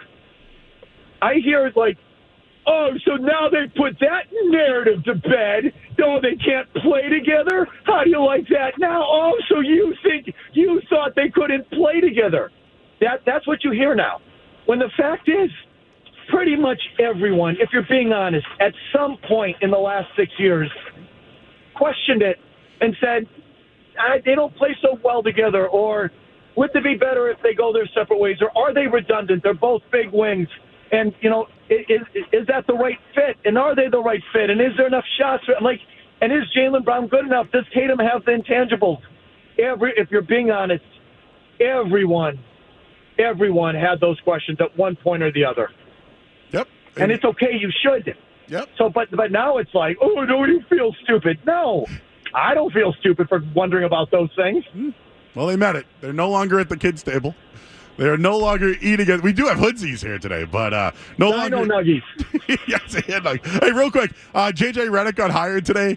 He's big on analytics. Do you think Joe Mazzulla winning a championship teams will now start to look at analytical coaches when they make hiring? Oh, I think they already have. I mean, don't you have taken over? I say we're at war with the nerds. I feel like we've lost. And those of us are just still fighting a battle for a war that's already been lost. We need to come out of the jungle and stop fighting. But Yeah, no, absolutely. Analytics have taken over. And, I mean, let me ask you your opinion. Do you think the volume of three-point shots is the reason they won the championship this year? It's absolutely defense is why they won. Yeah, right. But, so Missoula, Missoula said it to Darren's coming off the floor the other night. We won because of math and effort. Yes. That's preposterous. Yep. I mean, you don't believe that, do you? I only believe it because they have the talent in place to do that. No. But do you believe they won because of the volume of three-point shots? I do not. Okay. I'm afraid they do. I'm afraid Joe does. Okay. Hey, real quick, Mike, you said that you think that what we do is, protect or defend any narratives. Do you know that people actually like hearing that on the radio? Would you believe that? I think some do, but I believe the essence, the core of sports radio, Joe, you know what I think it is? Is people complaining about their team. That I think is I agree. What sports radio is meant for. The fellowship of the miserable. That's what it's meant for. The age demographic is changing, though, I think. Because those old days, I don't think it's like we're here at night. You're saying what we do bothers you? It's showing it works here. It doesn't hit with me, but you do great numbers and you have a great audience. I'm not saying you suck. I'm just telling you what, for me, my taste. Yeah. For my taste and what I think, how I came up and when I fell in love with sports radio with the fellowship of the miserable. People calling up and bitching about the Red Sox. To me, that was good stuff. And when they started to win and the Patriots started to win and it just became Brady and nothing but defending the teams against the national media, like that wasn't nearly as fun. All right. But that's just me. Again, I guess I'm an old fart, get off my yard, and young people feel differently. What can I tell you? Mike, I'll kiss your ass. You're one of the hardest working guys in the business. Nobody can take that away from you. You always have an opinion. And we do appreciate you calling in while you're driving through a giant rainstorm tonight. Well, let me tell you, I thought for a second, when you texted me and said you want to go on to discuss the end of the season, I said, sure, yeah. And then I thought like 20 minutes later, did Joe get the wrong number? Was he trying to call Mike Corrales or some other Mike? And he just got me mixed up on his contacts. Why would he want me to talk about the end of the set? And then I realized, oh, yeah, we got a thing. Yeah. But at first, I'm like, he must have me confused with someone else. No, blah. I'm not blah. But I will tell you this, though. We have nailed it. Like, we predicted Celtics Mavs before it happened. We predicted Celtics in 5. I just think here on the show, we've been right. Even though you might not have liked it, we've just been right. Joe, it doesn't impress me that 90% everybody else is wrong. So we're right. Listen to us. Who's everybody else? Well, the percentage that you're talking about, because we weren't that percentage. Okay, they were 2-1 favorites in Vegas, and everyone you're talking to in Boston had them. And Mavs picked the Mavs. Who else picked the Mavs? Who? Shaughnessy and Mavs. It's like 2 out of 100. Everybody had the Mavs. In 5. I don't know what you're talking about. We had them in 5. That's all I'm saying. We had them in 5. We had them beating every series in 5. We predicted every series. We made a lot of money. Joe, everybody got paid, Mike. That's what it's all about. Everyone got paid for betting on it. When are you coming on with us again, Joe? We got to get Skaz on too. We got to do a whole green roundtable with you and Skaz. We don't have T-shirts for you though, like Max though, unfortunately. Who you on with? You on BST now? Who you on with? I'm driving in right now as I speak. Curran, I think. Oh, all right. Well, I wonder if he's a green teamer, right? He definitely. The thing is, with the Celtics, you can be the biggest a-hole, contrarian, vicious media member, and there's something about Shaughnessy's got a soft spot for the Celtics.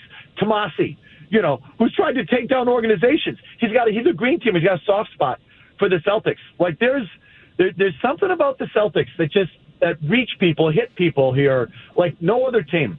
It's a love affair. Well, Mike, I'd just like to thank the Milwaukee Bucks for Drew Holiday. That's all. Oh, don't remind me. I don't mind them trading him. They did it. They should have traded him. That's not a bad. They had to try something, but like I said, it should have been to Sacramento with a no trade or something. They didn't have to give him to Boston. All right, he's Mike Felger. Mike, I appreciate you calling in, man. Right. Thank you very much. All right, thank you. Appreciate you. Bye-bye. Wow. Mike in a rainstorm calling in. Made it through the cul-de-sac. All right. We're late. That was good. That was great. I'm very appreciative. I didn't think we were going to get 25 minutes there. So thank you to Mike. That was awesome. I bet you now he's going to run in the TV and just start yelling at people because of us. Yes, Joe and Skaz got me started. We were right though. Nothing more perfect than the start of that call either. Mike just having connection issues. So listen, it's not like a victory lap. It's just that if we tell you, hey, they're going to beat this team in 5 games, and they do. And then, hey, they're going to play this team. And, looking ahead here, I think it's going to be the Mavs and Celtics. Bet on it. And then you do it. It's just, I don't know, the compliment of, you were right. Just, can anyone do that? Like if everyone's a green teamer, right? I'm sorry, Mike's gone now, so he's not listening. But if everyone's just yelling at me. If everyone's a green teamer, why can't someone just say, you were right? Yeah, I would say my only issue, and I agree with Mike's, ethos or whatever, that the sports radio, sports media is to complain. That's what we're here for. That's what we do. I just think this year, this Celtics team, not a lot of complaints from me. They rose to the occasion. They did what they were supposed to do, and they won. They won, and we were right. All right, I don't know where we are, but let's do a headline, Skaz. Let's just get the headline out of the way. We'll figure it out. You're listening to 98.5 The Sports Hub. Sports Hub headlines. We were right. Everybody else was wrong. In this hour,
Sports Hub.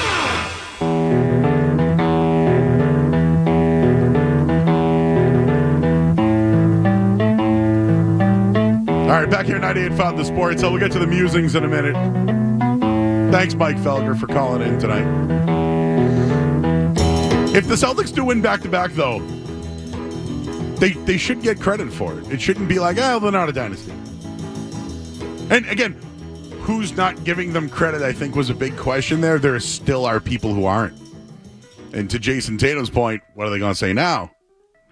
But I do think if they won back-to-back, it'd be something that hasn't been done since Golden State. Is that right? And then it's going to be three-peat and pressure. And why would Tatum and Brown break up at that point?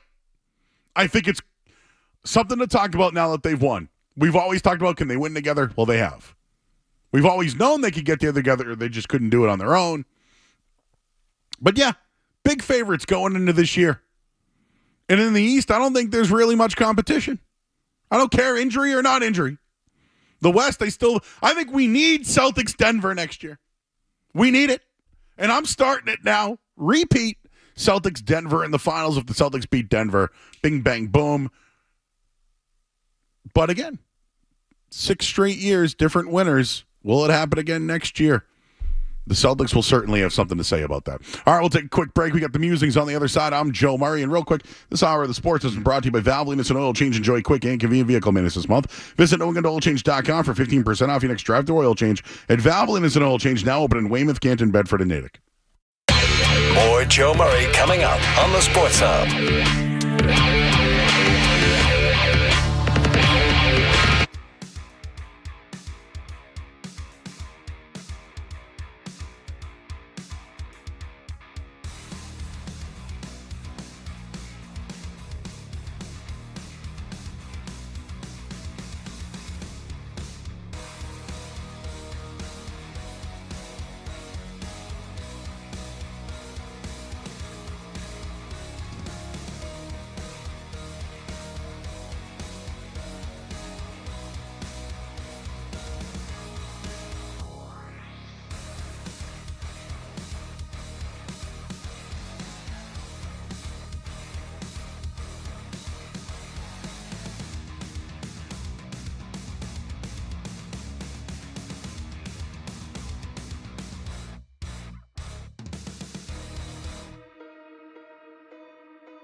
your mind in the game and listen to the words of a grown man complaining. Joey Moore wearing the Celtics footies unless he's on Felger. No, when I was on with Felger, I got ridiculed for saying that the Celtics can win playing a certain style. In Slack, Skaz, that was a little audio, but don't worry about it if you can't get to it. But here's a couple. Rams quarterback Matt Stafford went to hell and back to end up with his wife, Kelly. The last thing Matt thought would come out of his wife's mouth during their appearance on Touchdowns and Tumors was salacious.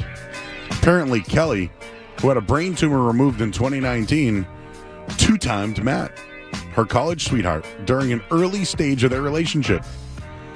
I dated the backup quarterback at Georgia to piss him off, which worked. He was the bad boy, too, like Matthew's so sweet and Southern gentleman and all that stuff, and the backup was complete opposite.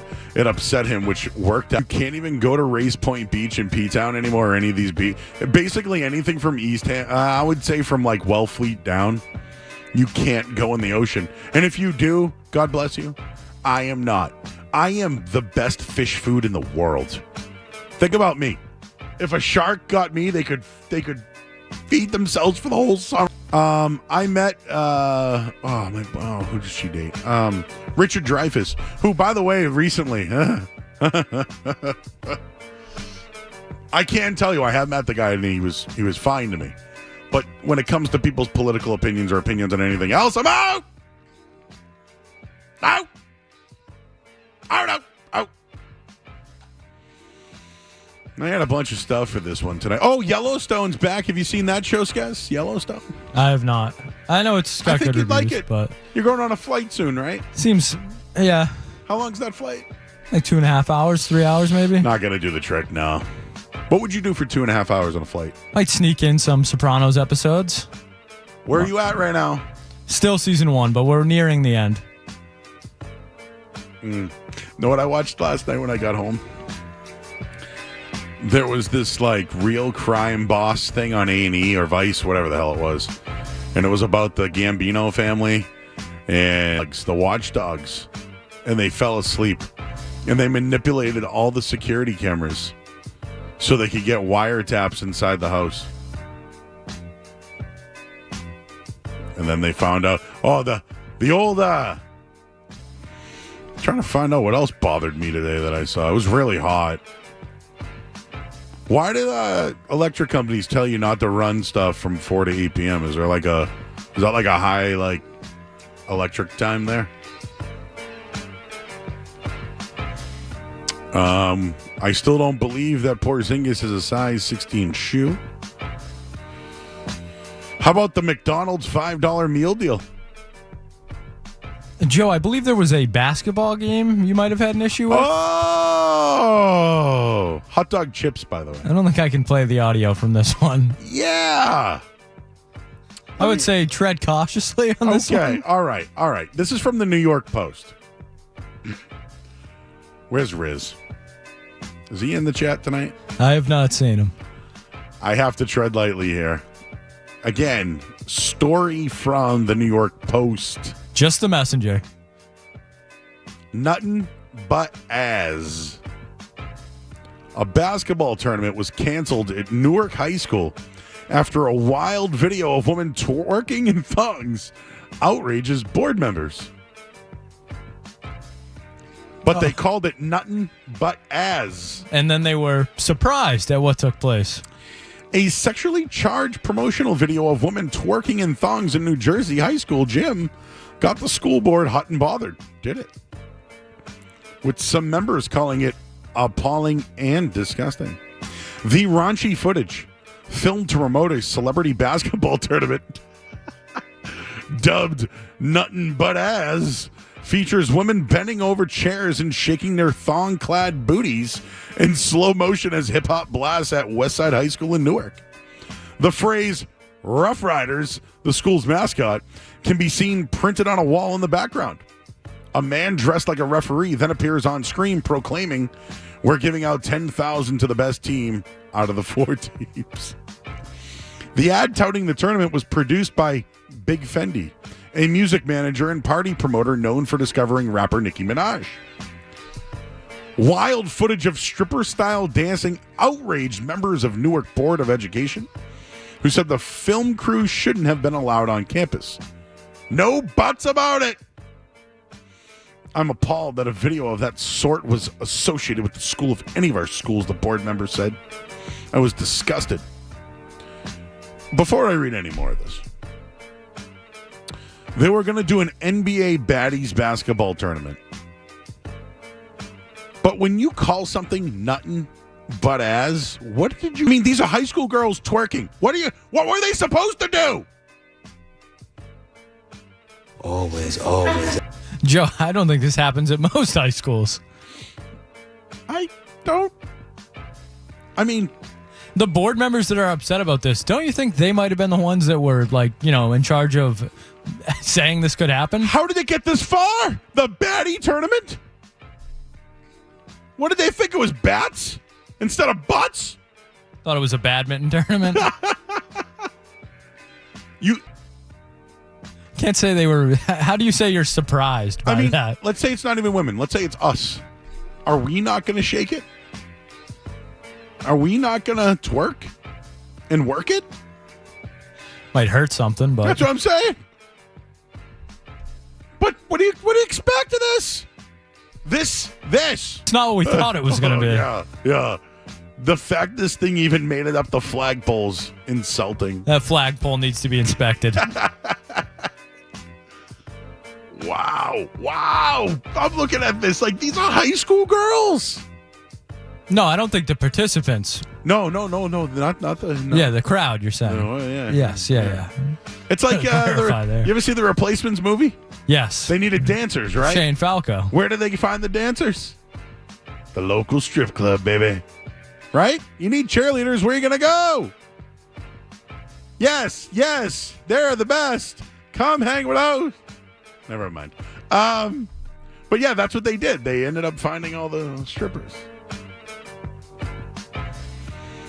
All right, we got birthdays today. What do we got? Let me pull them up. I know Kevin did his research already, so I don't want to. Birthday. Do we know that? Always ass. Always. All right, Brian Wilson's 82. Lionel Richie's 75. John Goodman, 72. Nicole Kidman still got it at 57. Grace Potter, 41. Christopher Mintz-Plasse, 35. Big Celtics fan. He'd fit in on the night show.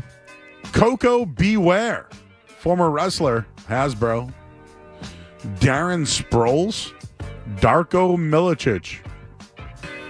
How about one LeVar Arrington? Linebacker, right? Yeah, Washington Redskins, or, football team, whatever you want to call them now. Whatever they are now. What the hell? I liked him. He was a great linebacker. Oh, Chino Moreno, 51 years old from, why am I forgetting? Deftones. Good band live if you ever get a chance to see him. By the way, it's John Goodman's birthday. I always liked him in Big Lebowski. All I got, guys. Anything else for you? Anything? Did you say Robert Rodriguez? I did not. Director, Sin City, Grindhouse. I think he's done some Star Wars as well. And then Frank Lampard, pretty good English soccer player for Chelsea for a long time. Had a tough moment on TV the other day, but it's his birthday today. And one, our very own. Oh, yes. It's tomorrow, though. So should we shout? You got the balloon today, but his birthday's technically tomorrow. We won Kevin Majori. Kevin Majori! Big 3-0 tomorrow. Man, he's 30, huh? When are you 30? December I was 30. Oh, yeah, you already turned 30. Why did 31 in December. 31. I hate odd years. Yeah, I don't care about my birthday. I didn't do anything. Damn. Little dinner. That's all. When's Kevin's birthday? April 30th. So he will be 22 next year. Young buck. Word on the street? Jaylen Brown's playing a little roulette tonight. Oh, the city's closed tomorrow, though. Because the days I went, the city's wasn't closed. Nothing but ass. Guys, yeah, that might. High school. Yeah, that's. Believe this? And they're pointing the finger. Oh, I'm going to leave that one alone. All right, we got to get the headlines here. I'm Joe Murray. From the Town Fair Tire Studios, this is the flagship station of the world champion Boston Celtics. WBZ-FM and HD Bus 98.5, the Sports Hub, a Beasley Media Group station. Sports Hub headlines. Ramondre Stevenson got paid. $17 million guaranteed is what he's going to get. Nothing but money. Red Sox are off tonight. J.J. Redick got a job with the Lakers. And there was a trade in the NBA today.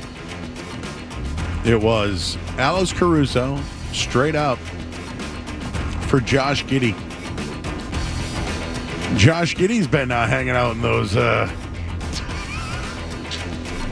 headlines. Nope. Headlines. They are brought to you by... What are they, bro? Safety Insurance, providing comprehensive coverage for your auto, home, and business. Ask your independent agent about safety. I'm Joe Murray, and I didn't mean that. You want to talk sports? We want to talk sports. Squeeze the chicken and open the mouth. It's like we were.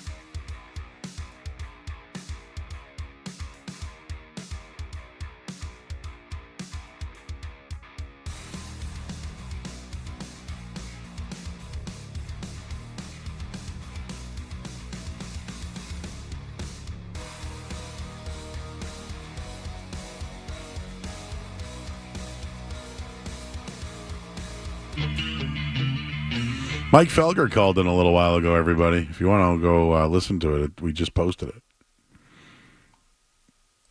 Some guy wrote, "Crushing the late night." Thanks, Kyle. Appreciate you. Cam in Danvers, how are you doing? Good. How you doing tonight? I just wanted to say, hope you fellas are having a good night. Is it okay if I say just a couple of things I've been thinking about before I get to what I was going to ask? Okay. Keep it clean, but what do you got? Yeah, no, it's good. I just wanted to say that I believe in the double champ Celtics. I do believe they're going to go back-to-back. And that Coleman's Electric ad was hilarious. But what I wanted to say was... I don't know what you mean. The ad that plays on the station. Okay. You didn't hear it when you guys went to commercial? I don't know which one you're talking about, but go ahead. I just thought it was hilarious. Okay.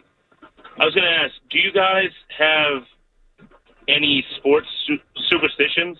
And how do you feel about sports superstitions themselves? Do you think they're all in good fun, or some people take them way too serious? I think they're very real, especially when I gamble. My grandfather thought they were very real. He used to have me stand outside of the house to watch Pats games. Bro, I used to not watch the games just to see if my team would cover or not. Yeah. I was like, that was me for a little while. I was like, when I'm not watching, they're winning. So let me not watch for a little bit, and we'll see how this goes. Where did all this come from tonight?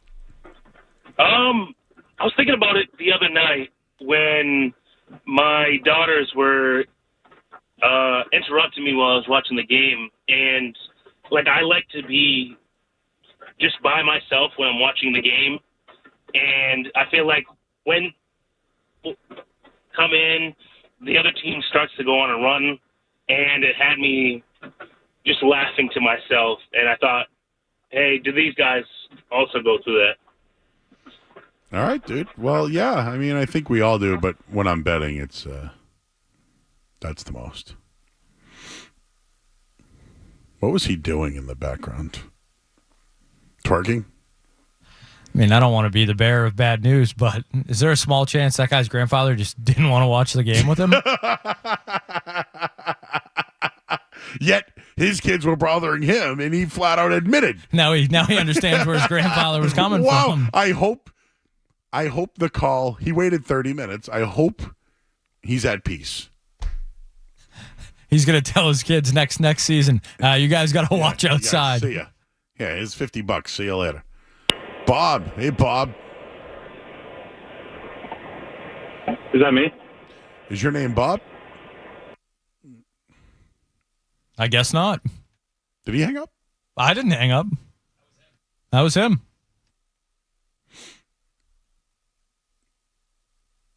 So, was it Bob? Did he say a town that he was from?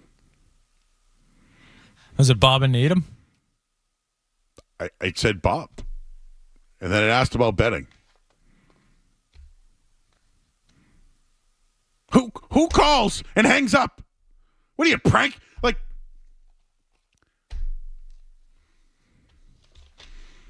the Heat. I'm blaming the Heat for everything these days. Might go have another hoodsy. We'll go to break. I'm Joe Murray here on the Sports Hub. Don't go anywhere. There's more Joe Murray.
we have, they did it. They sacrificed. They've worked hard. There's nothing more important than the relationships that they have with each other. There's nothing more important than winning. And so they're the reason why we won. Dulac and Bertrand, weekday mornings at 10 on the Sports Hub.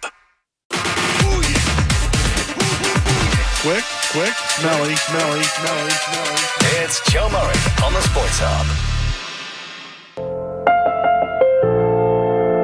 I think from my standpoint, I got extraordinary pleasure, maybe out of this one more than the ones we used to win all the time. In the privacy of my own thoughts, I was thinking all year long how it all of a sudden has become important for me to watch number 18 go to the ceiling. Before this series, I said it's going to go 4, possibly 5. So in my mind, I was pretty damn sure we were going to hang up number 18. Tell them, if you have a chance to talk with them, that they made an old man in Worcester very happy. Worcester! That is Celtics Hall of Famer and legend Bob Cousy. I believe Chris Forsberg had a chance to catch up with him. Said he thought the Celtics would win in 5. And, he was talking about his, being in his personal thoughts.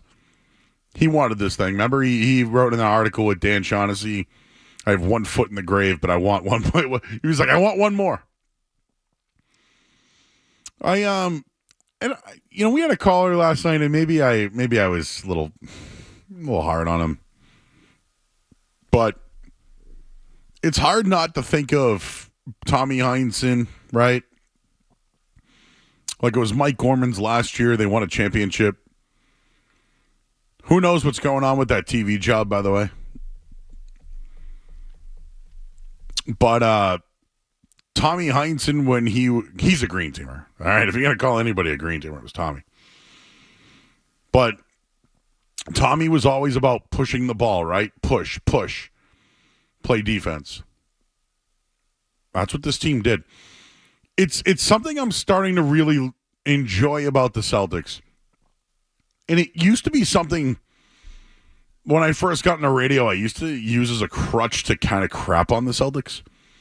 What I mean by that is this. I never thought the players thought back and knew who these guys were.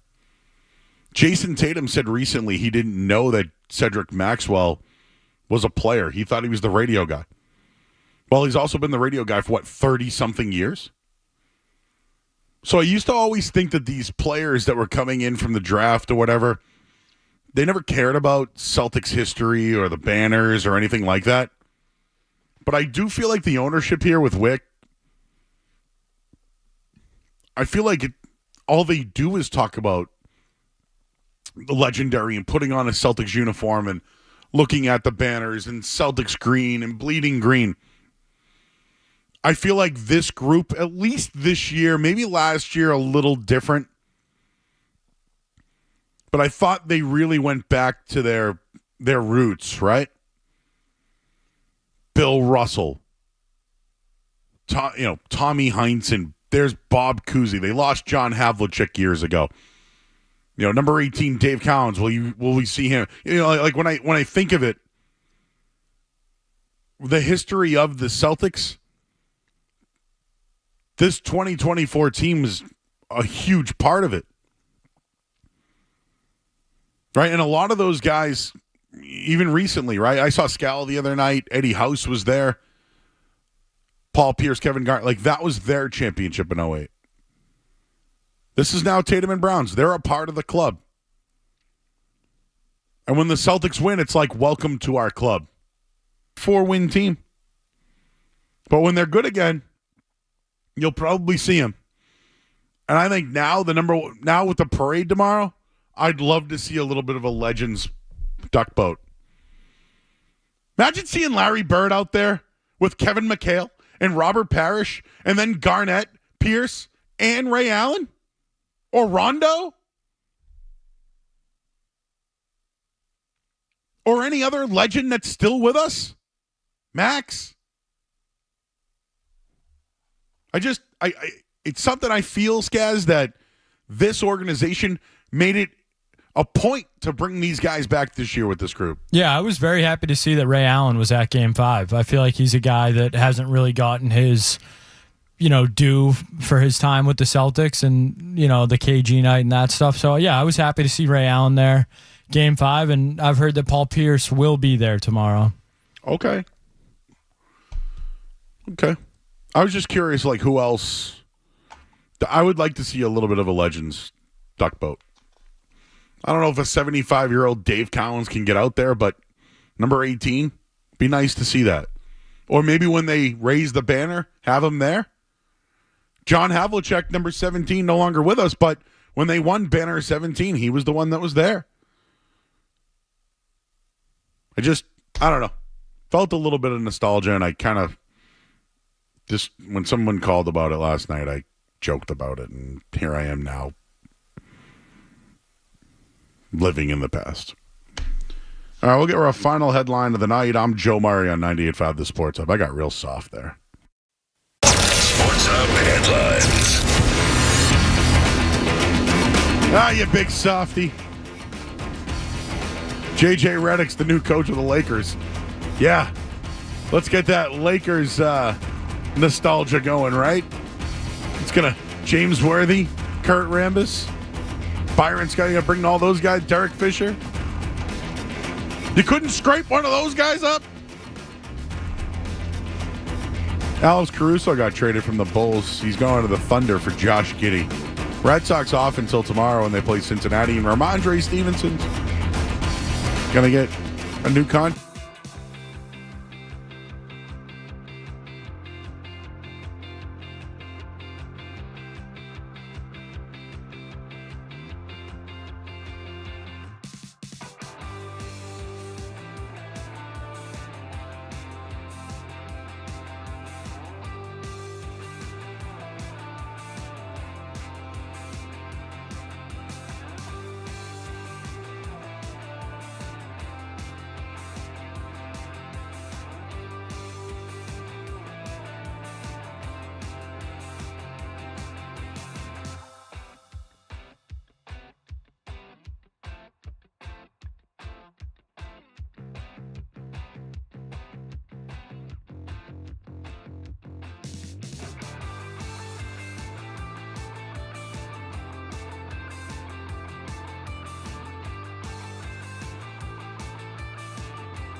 What's going on with Linus Ullmark right now, everybody? Well, what's the latest on Linus Ullmark? It's hot, so we might as well talk a little bit of hockey real quick. But a bunch of goalies moved of late, and now things are starting to intensify. According to Ty Anderson, another team stepping up in trade talks for the Bruins. Busy day, huh, yesterday? Jakob Markstrom goes to Calgary. From Calgary. He's out. But now it looks like Ottawa. Senators insider Bruce Garrosh. League sources say the Senators have circled back to the Bruins to see if there's a fit to acquire Ullmark to steady the club's struggling net, and those talks have intensified. I believe it's been reported that Linus Ullmark would accept a trade to the Ottawa Senators. I saw that reported somewhere, and I'll get you that. I can. It's probably Carlo that's out the door. Unless it's Lindholm and you get something else back. Could you get a higher pick, maybe? I don't know. Do they want to take on that salary? All I know is if a team's interested in Ullmark, do it. Get it done. How do you feel about seeing him a couple of times a year, though, in your own division? Doesn't bother me, does it? Nope, doesn't bother me. Hey, they know the guy at this point. So, get it done. Move on from Ullmark. Add a player. If you get deeper on defense, that's great. But I would try to get a little bit more creative than just that. Could you do a player and Ullmark for a pick, Chikrin? Maybe you add another winger. I don't know. There's some restricted guys on their team, too. And they've made some restricted trades in the past as well. So we'll tell you what's going on tomorrow. There's a parade in the town. Do you know that? They needed this. We needed this rain tonight, huh? Joe, I just stumbled upon some Linus Ullmark sound from today, it seems. Would you like to hear it? Let's hear from him. Coming off that Vezina season and having the year you had this year, another great season, you and Jeremy Swayman. And then obviously the logjam, right? You have him, obviously the trade talks, things that have gone on. Like, how did you deal with that, after the Vezina and, dealing with things just, as a pro here? I think that was one of the things that I had to learn, by trial and error kind of a thing. It's about experience, because this was my first time actually being on the trade block. And with that comes certain expectations, and there's a lot of feelings. There's a lot of emotions going into every single game. Like there's a certain date for when the training deadline is over, and you kind of look at it and see, like for us, example, we had the rotation when we played every other game. So I knew coming in that these are going to be my starts going into the final day. So for me, it was really hard. Just because I wasn't prepared for it. I didn't know what to do with it. Because at the same time, there's the logical side of it, and there's the emotional side of it, obviously the personal one. So you understand why the team are doing it, but at the same time, you're like, okay, am I not enough? That sort of thing. That was Carter Hutton he was on with. I was reading from Connor Ryan just a little while ago. Ullmark would reportedly accept a trade to the Bruins' division opponent. And a report earlier, there's growing belief that Ullmark will find a new home within the next 2 weeks. I would say him doing interviews like that, talking about the trade market and the logjam, he knows he's gone. Yeah, they've tried to trade him twice now. I think that's the Bruins' problem at this point, is everyone else knows you're trying to move this guy. So they kind of have you. That's a tough spot to be in. Well, the best goalie available is Ullmark. He might have been the best goalie available before all these moves. The Senators hold the 7th and 25th pick in the upcoming draft. I don't think they can get the 7th. They get the 25th, though? Yeah, I mean, you'd have to, right? That'd have to be what you're asking for. I don't think they can get 7 either. But if you can get 25, that gets you back into the first round. Do you know who the VP of the Ottawa is? Dave Poulin. A couple of ties here. I'm sure him and Sweeney have a good relationship. I'm sure Poulin knows that they've tried to trade him a couple of times too, though. So, to your point, Skaz, yeah, maybe, Just fun, please. Sign off on it. Sounds like he will. We'll wrap this show up here on the other side. I'm Joe Murray, 98.5 The Sports Hub. More Joe Murray coming up on the Sports Hub.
we're going to have a ton of coverage out there. Zoe and Beetle will be at Hurricanes tomorrow, so go check that out. Go hang out. Pack that place. I know all the guys down there. It's a good time. And be safe. It's going to be a little bit cooler than it was the last couple of days, but enjoy it. I don't know when the next parade will be. My guess could be next year. Maybe I'm a little ahead on that one, but you never know. You never know. It's been a drought here for a little while, so one last thing I wanted to mention. YouTube just announced, or the NBA just posted, a mini movie called Chasing History regarding the Celtics championship. I saw the trailer. I'm in. So I'll be I'm going to watch that on my way home maybe, or when I get home tomorrow night. So come on down to the Garden tomorrow, right across the street. Hurricanes, Zoe, Beetle, Tim McCone will be there. We have signs. We have spots all over the parade route. Enjoy yourselves tomorrow. We're back here tomorrow night as well, 7 to 11 o'clock. Skaz will be here. We got a full show. Thanks for everybody for joining us, of course, on YouTube as well. I can't read what some of the people say they would do on a duck boat, but you know what?